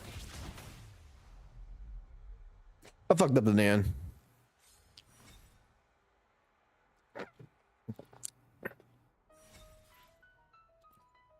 Like I feel like you could do something a little bit more unique to this. Like, here's the thing, and this is where I think a lot of point is even missed with the bigger CCs. Wuthering Waves. When you first play Wuthering Waves, I'm going to tell you right now, if you've never played Wuthering Waves and this is going to be your first time playing Wuthering Waves, let me explain something very carefully. You're coming into a game that's going to be very fucking challenging. It's going to give you a fucking rush. It's going to be fucking amazing, especially if you're a player that likes soul-like games, that likes a challenge. You're going to get that in the very beginning. When you get to mid game, that challenge is going to kind of ease off, but it's still going to be there. You're going to feel like, yeah, I'm powerful, but I'm still weak. The problem that I think that a lot of people may be experiencing, and this is not to the mid players and this ain't to the beginning players, is the end game players. You're UL level 80. You've been playing this game every single fucking day. You've done every single event. You've built up your characters. You've done your optimization of your echoes. You've done your weapons. You've done everything. You're basically at a point now where that initial rush, that initial challenge, fighting the tactical hologram bosses, fighting different things, currently at this present time, in which hopefully 2.0 will fix, does not feel like it did before. Now you're stronger. Now you're kind of like at a point where I think some players are just at a standstill. They're like, wait a second. Where's the ceiling? I don't see a ceiling, man. Like, I'm doing all this stuff and like, I don't feel challenge. I don't feel like there's a ceiling anymore. And to some people, when you get to this point, this is like a fighting game. In a fighting game, when you play something like Guilty Gear, you're playing Soul Bad Guy for the first time, and you don't know shit about dust loop combos. But the moment you figure out how a dust loop combo works with Soul Bad Guy, for example, boom, you just broke the fucking ceiling. Now there's another ceiling. The next ceiling is, how do I do, you know, dust loop combo into fucking, you know, heavy attack damage into fucking my super. You keep practicing. You're labbing until you get it, and then you do it in a real match. Then boom, you break the second ceiling. There's always a ceiling in majority of games when people play it at a skill level, that you know there's a ceiling there. And you're always trying to find a way of breaking the ceiling. In Wuthering Waves, you broke the ceiling a couple of times. And you're looking up and all you see is the fucking sky. The ceiling's gone. And that's where some people don't have fun no more. That they feel like the challenge is gone. Make it fast.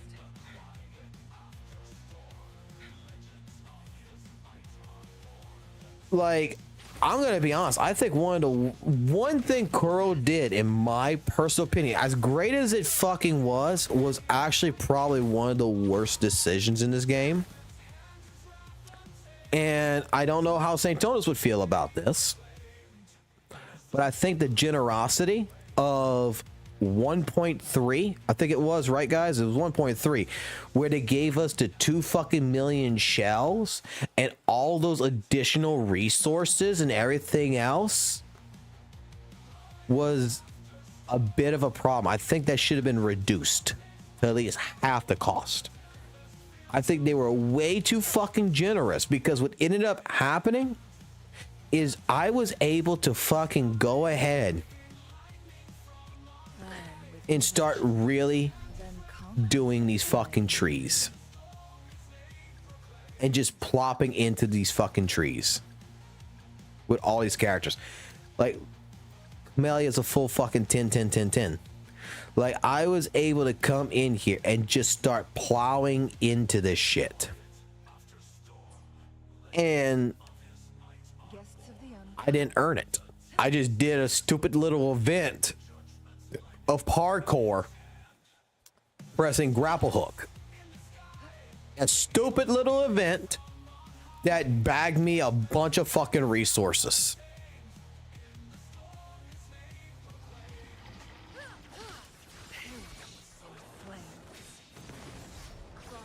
Like, until I waste all these resources, I mean, I'm just saying, at the present time, I think 2.0 will address a lot of these issues. I would hope they would address these issues. That's my entire thought process.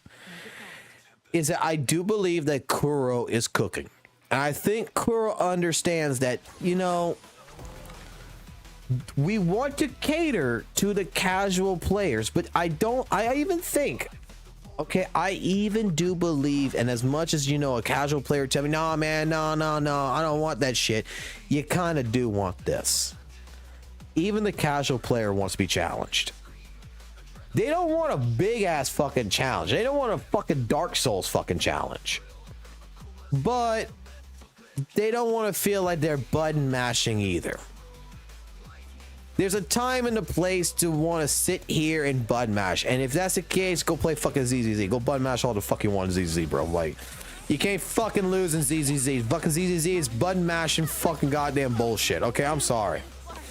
All you gotta do is learn two colors, red and yellow. If you're colorblind, well, you might be fucked, okay? So, whatever the definition of red and yellow is for colorblind people, just know that and just understand that whatever colorblind, red means dodge, yellow means parry, okay? Oh, we gotta mod someone else. Dude, you are 100% right. Fucking nerfing Scar and the Tower of Adversity was probably one of the biggest fucking things that I hated.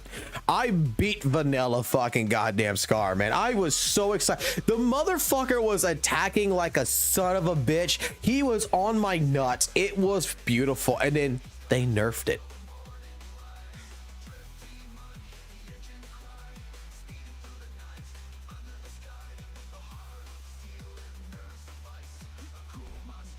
Maybe not. Like, Glue, I'm gonna put it like this to you, man. I'll put it like this to you. I straight up have to learn, and I still haven't learned this. Wuthering Waves is a casual gacha game. When I first started playing Wuthering Waves, and I can go pull out the old fucking streams on this shit, I got them all saved, and I could show. When I was in the call with Val, first day playing this game, I fucking straight up said, holy shit, this reminds me a lot of Dark Souls. I love it. My initial impression on this game was, it was super fucking hard. And it wasn't. It wasn't. And I have to realize that I'm not playing a console game. I am playing a gacha game that is designed to take my money. It's gambling. It's predatory. Okay, I will say that though, for a predatorial game compared to something like Genshin, where I know I have a friend who spent 6K on a fucking one fucking character, by the way, that I have never spent that fucking much money in Wuthering Waves for one fucking character. My entire account it's only like fucking 12. It's only like $1,400 for every character I got. It's only like 1,400. But I will say that I know a friend of mine who spent over fucking 6K for one fucking character in Genshin, and it's a predatorial game. Okay, and I gotta realize, and I gotta keep reminding myself, no, Travis, this is not a console game. This is not Dark Souls. This is not Elden Ring. This is not a AAA title. This is a Chinese gacha game. It's for your fucking money. Okay? It's going to be easy. That's how they want to sell the game. Because I've played this game as if it is not. I've played this game like a video game. Okay, I played this game like Gears of War. I played this game like fighting game. I have played this game like fucking World of Warcraft, where I just sit here for hours on top of hours, just fucking murdering shit and enjoying it. And I keep forgetting that the average player only comes in here for like 10 minutes and gets the fuck off.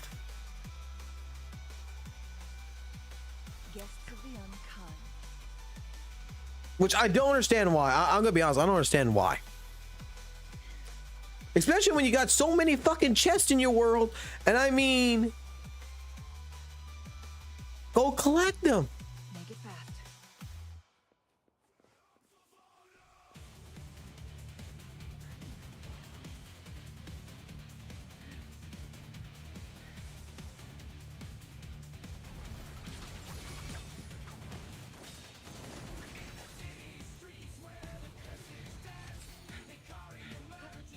Take 4. Make it fast. The average player is just honestly scary. Because, dude, I'm not sure how old any of y'all are, and I don't want to call out anyone who's old or young in a sense, but look, I'm gonna tell you right now, my birthday's coming right around the corner. I'm gonna be 36 years old on the 28th. My birthday's on December 28th, and I'm gonna be 36 years old. And I can tell you right now, video games back in my day, okay, you goddamn hooligans, Guests of the I'll say it like that. Awaken the divine flame. Video games back in my day were short ass fucking video games that had like 7 to 10 levels on it, but they were hard as fuck, and you had to learn how to master the fucking game if you wanted to beat the game. That you had to replay every level over and over and over and over until you became the master of it, and you can beat the game. There was no save states. There was no save files. There was none of this shit. When the game turned off, you gotta start back from scratch. And then new generation gaming comes out, we got save states, we get fucking save points, check points and shit. To where gaming now is much fucking easier than it ever fucking has been. And I personally, even fucking Elder, like, look, even Dark Souls has gotten fucking easy over the fucking years. It's not that I've gotten better at fucking Dark Souls. It's that Dark Souls, Elden Ring, and all this shit has gotten to the point to where they're even fucking marketing to the casual player.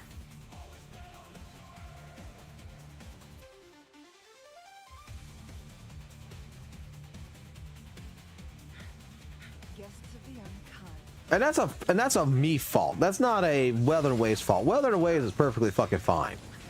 I think that, you know, the reason why I have nitpicked on this game so much is I keep forgetting it's a casual game.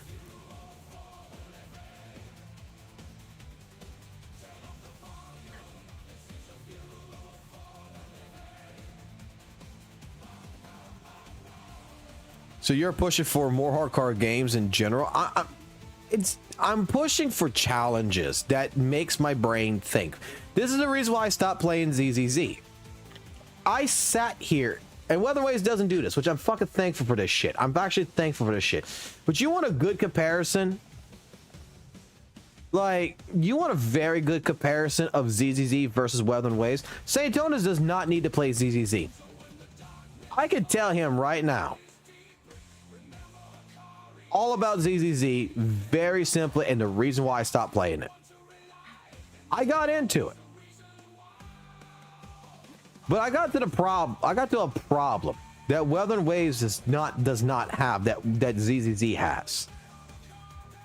I sat here brain rotted. I sat here pushing basically 3 buttons: dodge, parry, attack, dodge, parry, attack, dodge, parry, attack, in whatever order. That's why, like I said, it is Simon fucking Says. That's all fucking ZZZ is. It's Simon fucking Says. When Simon says yellow light, you fucking hit parry. When Simon says red light, you hit dodge. When Simon says nothing, you fucking hit. You attack. And I sat here, scooted into my chair, with my ass hanging off the end of the fucking chair, looking straight at the fucking screen like some goddamn fucking anemic blob, pressing 3 buttons. And I said, I am done. I said I was going to come back for lighter, and then I did not come back for lighter. Because why?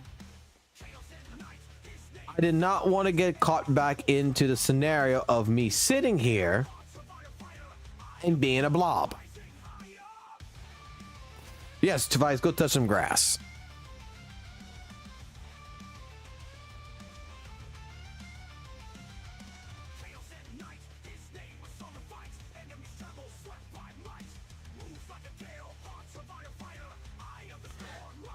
Like, I love the music of ZZZ. I'm gonna tell you right now, I'm not sure how y'all gonna feel about this, but I don't like the WutheringWaves music, and I'm hoping by fucking 2.0 the music will get better.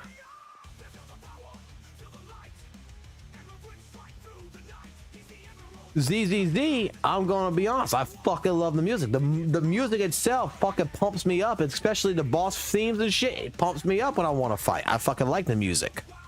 Music of ZZZ is fucking great. Gameplay fucking is shit.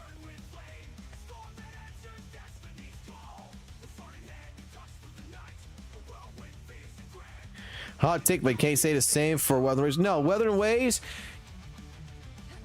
I can't say the same because I don't, even though there's a counterattack with the circle, I can engage that fight in many different ways.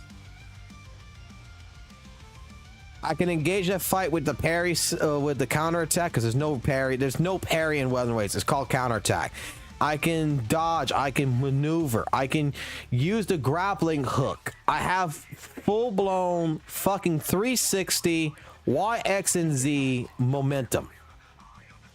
In ZZZ, I only have ground-based.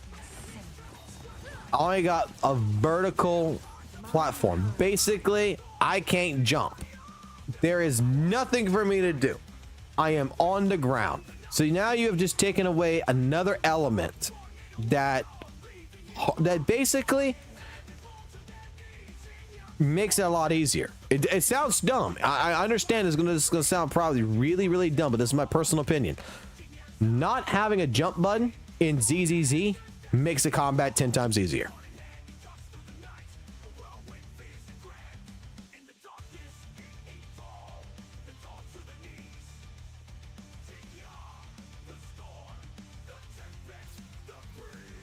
WutheringWaves combat depth is much more deeper.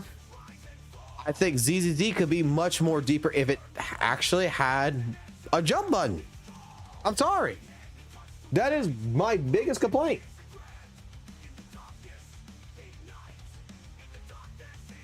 The lack of a jump button is what really pulls me off, because I feel that there is lack of momentum.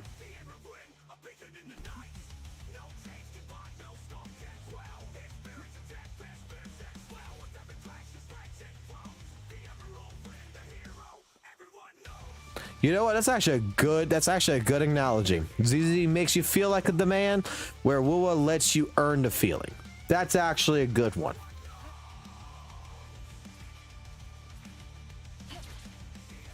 Like, I haven't been turned off on ZZ. I have not been turned off of Wuthering Waves. ZZZ, I've been turned off on. I gave ZZZ my shot. I played 1.0 all the way into 1.3. I got all the way until Bernice, and I stopped.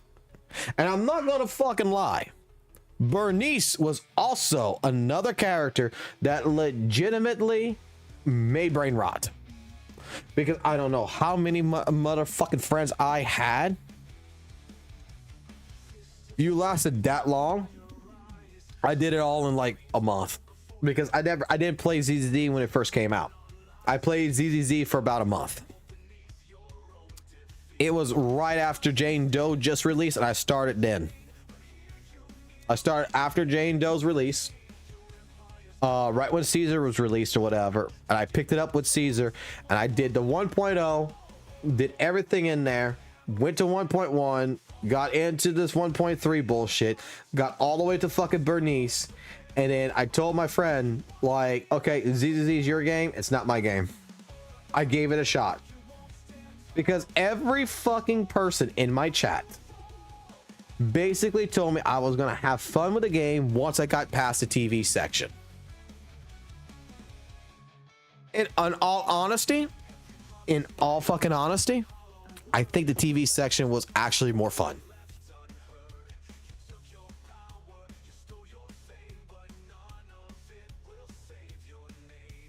Okay, 1.1. I don't know what it was. It was after Jane Doe that I played it.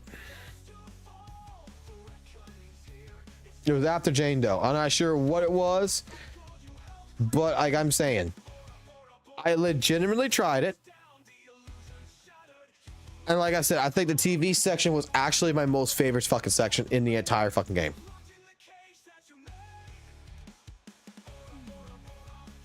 I was bitching about it on the live streams, but when it went away, I started bitching at this.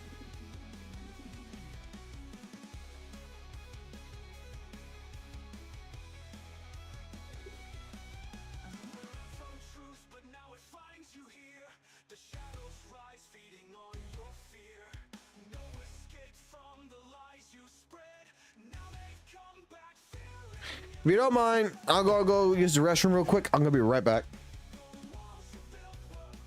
And since all y'all are here and y'all like Saintontas a lot, don't tell him I did this. Just whatever you do, just don't tell him I did this. I don't want the guy to kill me.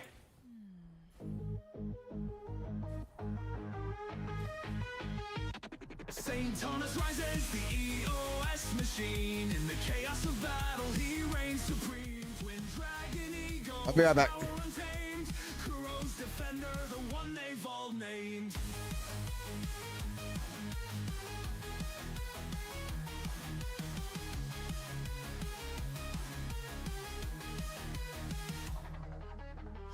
In his veins, fire and ice. He curves to the void where the fundament lie. No missing or end to ascend you will. Legends rebuild, but fast to fulfill. He roars, this is the end of your story. Bow to the weight of my glory. In the clash of fates, his name resounds. A defender, a savior, where chaos abounds. Saintontas, the EOS machine, breaking through the storm with a power unseen. When dragons ablaze, they tear through the night. The Kuro defendo, the Gringo, the light.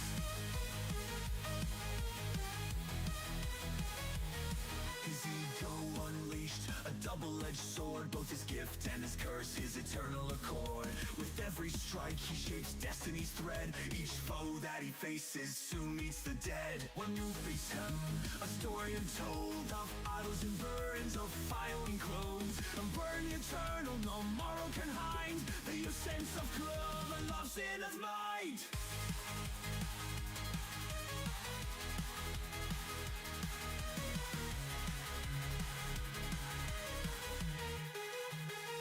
Shattered realms, burning skies, Saintontas walks where heroes die. Twin dragons whisper, never relent, his unbreakable spirit forever unbent. The clash of spear, the rankle the fight, he casts on the light, from the shields a cry. Little did the fight, careless of long, rust and riding in dust, truth caught by his unyielding thrust.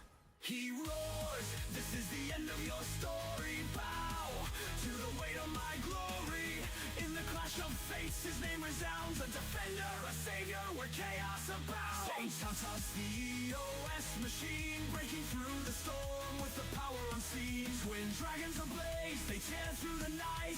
The Penroad is Penroad, the bringer of minds.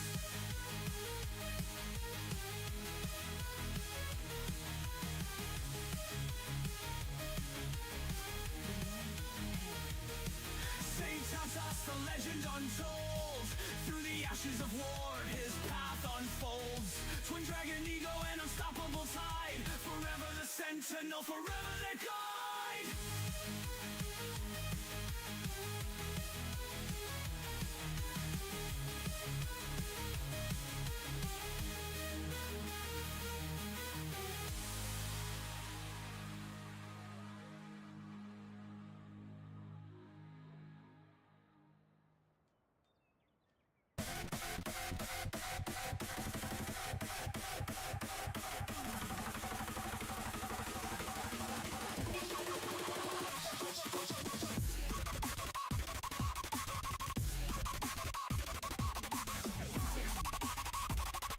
I'm about to finish up.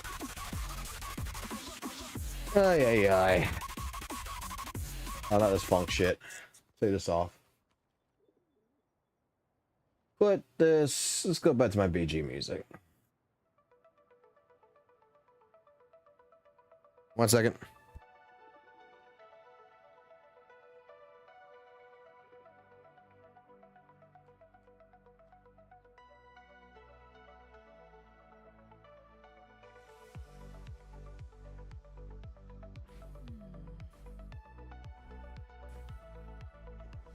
Oh, so let's see what you guys going here. Saint final boss. Like I said, I honestly think that Saintontas is not wrong. I'm probably gonna get ready to go ahead and end this stream, but I just want to do like a too long, don't read version of this shit. Just want to do like a small version of this. But straight up, guys earned my respect. I think especially after the Saint and EO conversation, it has. I mean, if you watch Saintontas, right, and you watched that today, I am pretty sure that a lot of you should have been inspired by it. That was, again, I've mentioned it several times in the stream, but that was yet again another thing that we don't see much of in any kind of community, not just a gacha community.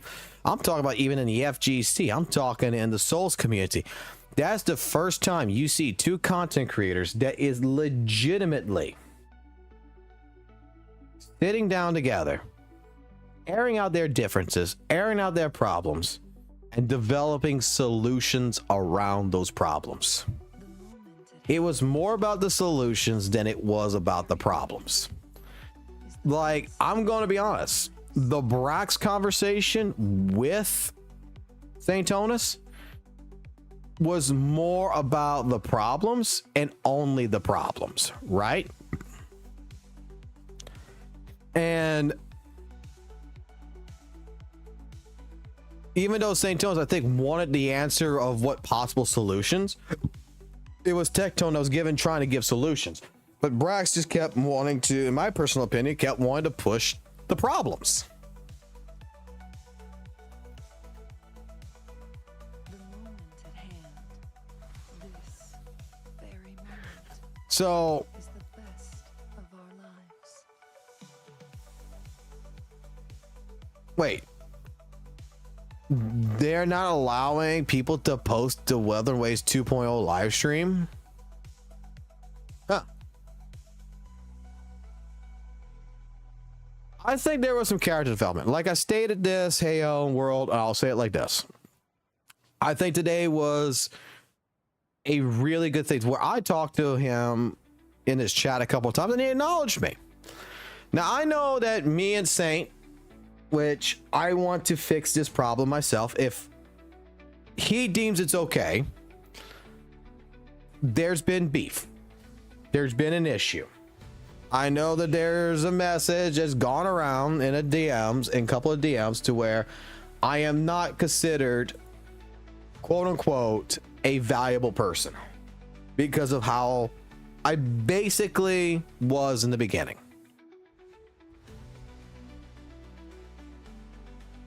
I would like to try to repair that. I have sent Saintontas, he said, and I think I think from the live stream, I could be mistaken, but it was shown to me where he, you know, he's gonna, when he gets a chance, he'll get to me and we can talk about it, hopefully. I made my comments in the past about Saintontas, and I regret doing that because seeing him like this on a live stream is very much the most refreshing viewpoint that I've seen someone in the community. Yes, I think Saintontas is very blunt. I think, you know what, he is straight up open criticism. You know, he's starting criticism and his criticism's a little harsh, don't get me wrong, but I don't think he's wrong about it. I just think that, you know, the understanding that the new generation of content creators is a bunch of snowflakes needs to be the first thought in your head when you're addressing stuff, because a lot of content creators do not, they want to play into that. They want to be family friendly. They don't want no beef, you know. They don't want to be set, they don't want to be offended. And sometimes you gotta be the person that offends people to get some way. I don't agree with Saintontas 100%. I will state that fact right now. But I do agree with him 90%. And I think this new character development that has come from these conversations that he's having showcases a better person that, well, not better person really. It showcases more of his true, personality. Away from the emotional stress that the chat pushes the buttons on. That's what I think. I really do think that he had a problem with his chat pushing his buttons, because not gonna lie, I don't think everyone in that chat supports Saintontas. I think a lot of them are hate viewers in a sense that knows how to egg him on, and they're the ones that's trying to push for these crash outs. That's what I think. Because like I'm gonna say, like I made this statement yesterday to my chat with my normals, not with you guys, not with these new people here, but with the normals. The Varus video that he criticized when he first started the video, he had a very chilled, relaxed reaction. And then that 5-hour stream was mostly him responding to comments on the YouTube and on the Twitch side that was basically egging him on. That I feel that what ended up happening with the Varus video is that chill Saintontas was angry Saintontas, because some of the people that was talking to him in his chat were not nice. I'll put it that way. And I think that affects a person where, you know, hey, when you're trying to, you know, do a reaction and you're trying to do your chat and there's dumbass people in your chat pushing your buttons, it's not particularly you may be angry at Varus, but you're angry because this person in the chat brought something up, and you know what, your entire mood has fucking dropped.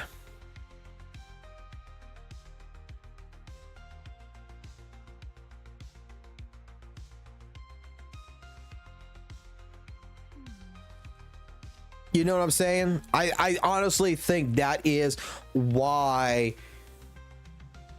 all this kind of stuff is, if you're going to do something like that, hey, me personally, my only suggestion, and I know it sucks, ignore your chat.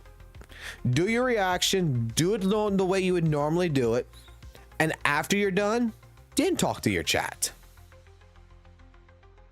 That's all. I think there would have been, I still think there would have been criticism of Varus's video, but I think that it would have been more tamer.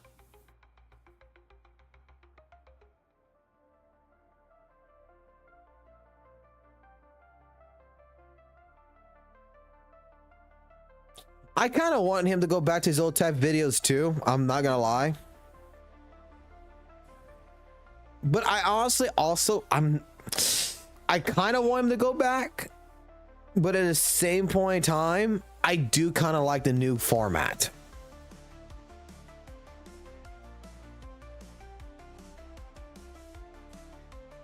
Because I'll put it like this. You know how he was, you know how basically EO's Twitter message, you know, it had nothing really of substantial behind it, the thought pattern. So it's like reading something and you're scratching your head like, what the fuck is this guy saying? In a lot of cases, a lot of misconception, you know, oh, Saintontas is, you know, is the glazer of Wuthering Waves. He thinks Wuthering Waves is perfect and everything. We got an 8-minute video of Saintontas talking about how Wuthering Waves ruined whatever.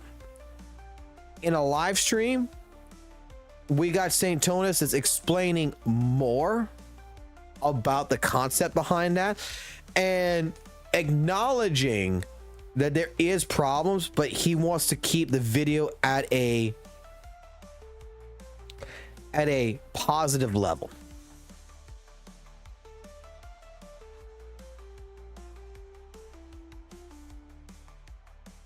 The moment at hand. This very moment. His last 20 videos has a ratio of 15 dramas to 5 endgame video. I understand.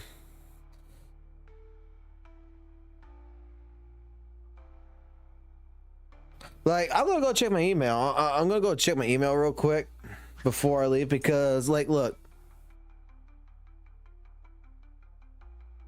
I've emailed the guy. Like I said, I want to squash any and all beef, and I want to legitimately, from this point on, work to try to bring in better content for Wuthering Waves, because I don't want to talk about drama either no more.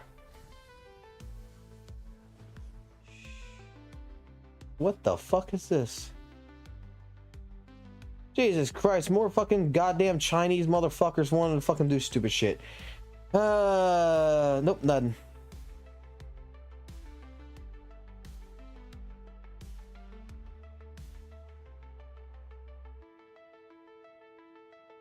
I'll show you this right here on stream, like the Saintontas. Like, look, I sincerely want to apologize to you directly. This is my attempt to take accountability. This was sent Saturday on December 7th, bro.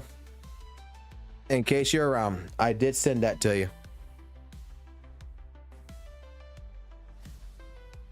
I sent you a couple of DMs, and I know I've sent you a couple of things on Twitter. So if you do on Twitter as well as on Twitch, so if you do get a chance, and if there is any chance that we could have a conversation, if you're up for it, I don't want to pressure. I just want to, only thing I kind of want to know is it a yes or a no. That's it. I'm asking for a second chance. That's it. Because after, especially today with EO's video, with you and EO talking today, I do want to ask you and talk to you about ideas about content and basically work to be better.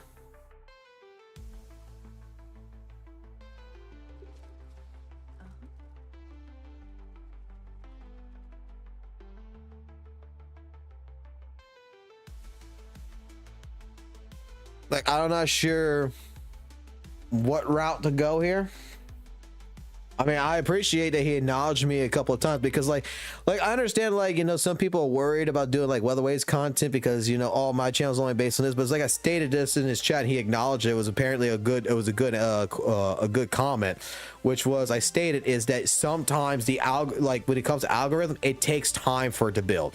Like if you're a person who, like me, you start Guilty Gear content, you go into Soul-like content, you go from Soul-like content to Gacha content, and then depending on the Gacha game you're doing, if you go from Devil May Cry to the Wuthering Waves, it takes about 2 to 3 weeks to get you into the algorithm. But you have to be consistent. You have to be constant on your videos. You can't be discouraged if this video's only got 50 views. This video over here got 100 views. You gotta be consistent in what you're doing. I've learned this from several different things.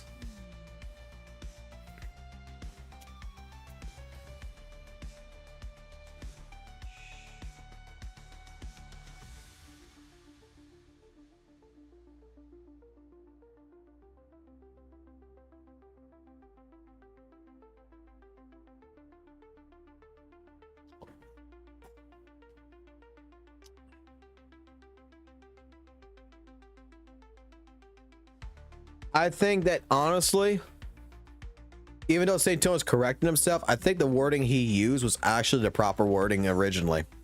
I think it's time for the Wuthering Waves community to revamp, especially before 2.0 hits. That let's wipe the slate with 1.0. This is my thinking. Wipe the slate with 1.0 all the way to 1.4 here. Let's just accept the fact that shit happened, drama happened, all this bullshit happened. Kill it. Don't let it come back again. Revamp how content creators are, who are friends and stuff like this, and build upon a network of Wuthering Wave content creators, and each basically work together. Like right now, WUWA, how everything's been in the last couple of months, fuck it. It's in the past. It doesn't exist no more. Let's drop it and let's move to the future. No, but I think it's more than salvageable. What I want is if we could revamp the WUWA community, what I would want out of it is this.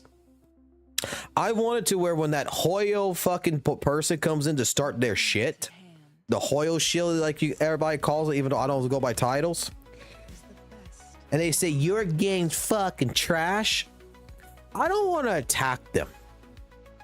I want to do like we've always done, especially in this chat, but I would like to see other CCs do this. I like to acknowledge them. Be like, yeah, man, we know our game's not perfect, but our developers are listening. Our developers are working. And you know what? Our game's getting better every single patch. Hopefully, maybe in the future, when it gets to a point that you like it, you'll come join us. And leave it like that.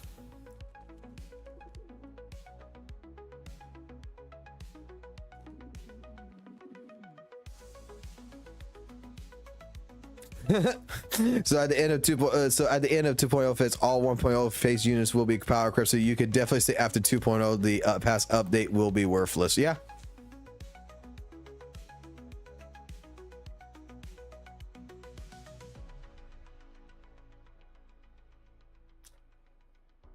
Quarterly, I'm gonna put it like this to you. You want to know what Gacha content creators I know? I know Saintontas.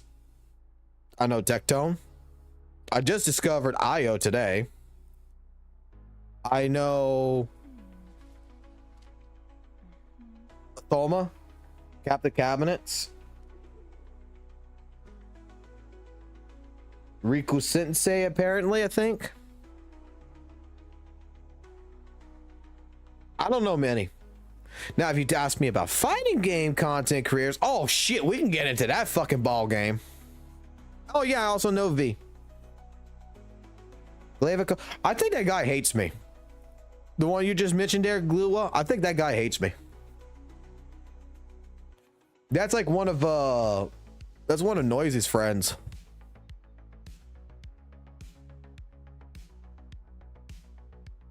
V Dizzy. V Dizzy is also a content creator for Wuthering Waves. You should totally subscribe to him too. He's actually good. He likes talk. He does good conversational topics as well. And talks about the game. And he also plays Genshin, bro. I think so, Glue. I'm not sure.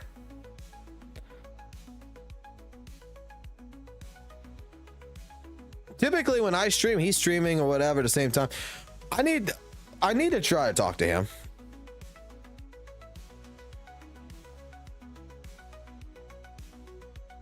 Like, look, I'm not gonna lie to you, Glue. I've done some stupid shit in the last couple of months because I let my own emotions, I let my own chat, I let several different people fucking do things.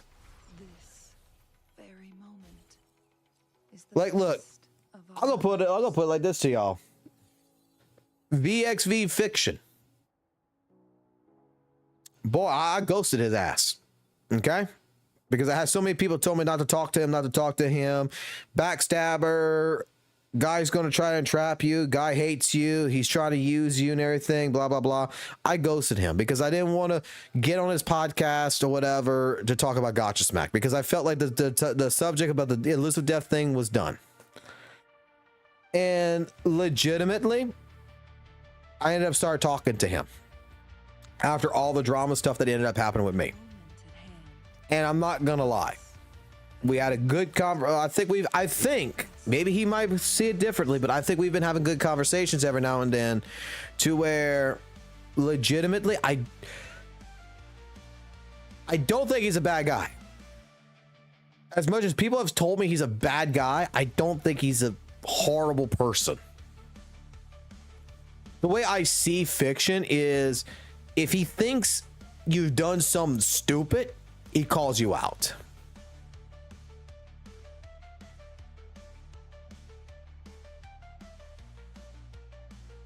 the moment at hand. This very moment is the best of our lives. So I'll put it like this. With Fiction, with VXV Fiction, Satan and everything, that drama's going on. I'm not picking a side on that one, to be completely honest. Because I think that is more, again, in a scenario that tempers of... Look, let me put it this way. Content creators are friends with content creators. Okay? Fiction's friends with Gacha Smack in that regards. You went after Gacha Smack. Fiction did his thing. Okay? I think more like case scenario that if we just drop the bullshit of the drama, move forward, and work to build Wuthering Waves community as a network of content creators and build good content around one another, and with, you know, Saintontas leading it, the space for Wuthering Waves could be better. It could thrive. It could be amazing. And at that point in time, all this stuff becomes trivial. That's my thought process.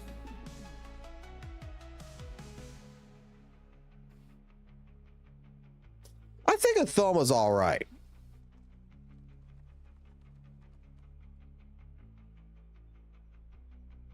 I just think that the problem I had with Athoma, okay, and I'm gonna say it one more time, it's kind of the same instance, but I went to the deep end. Okay, I should have never went to the deep end. I should have never copyright striked him, but I wanted to talk to the guy. The guy made a hate piece on me twice, and all I asked for was a conversation, and the guy just kept going to other people and say that he wasn't going to talk to me. And I did the wrong thing. I copyright striked. But I mean, I'm just going to say it like this. It's like it's like I stated this, and I'll state this to any and all of you. If you have a issue with me in any which way, shape, form, you think that I'm doing something stupid, you think that I said something that's misinformation, you hate me, by all means, please don't go behind my back and be that person that talks behind someone's back. Come to me to my face. That's all. That's the thing that I could not wrap around my head around.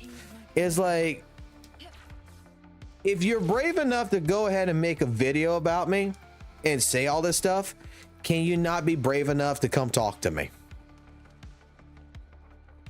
All I'm asking is, why is a hate piece on me? Who are you? What did I do? Because even in the video, it's not clear.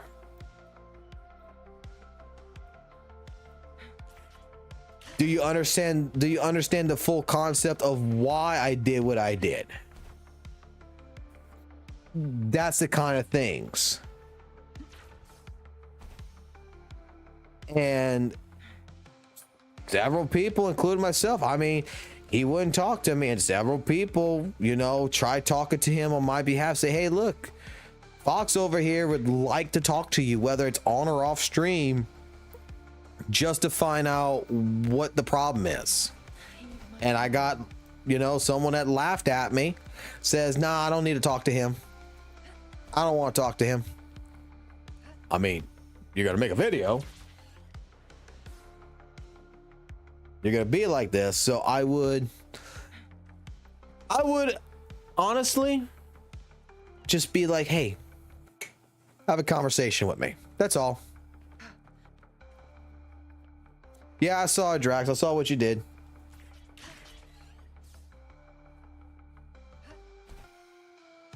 Just realize you may get shit on for that. And I'm not coaching you. I'm just telling you. You can just let it be. So, all right, guys. Well, I think that's good enough for tonight.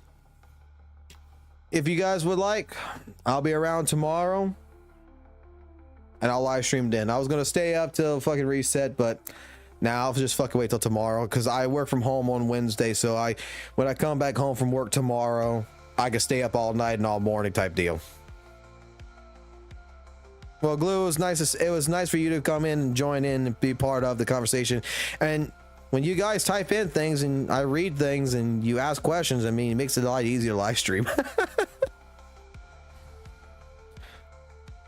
Saturday, let's talk live stream podcast. Sure, we can get whoever can get into it, and we can do it. So, but you guys have a good one. Take it easy, and I'll let y'all go. Peace.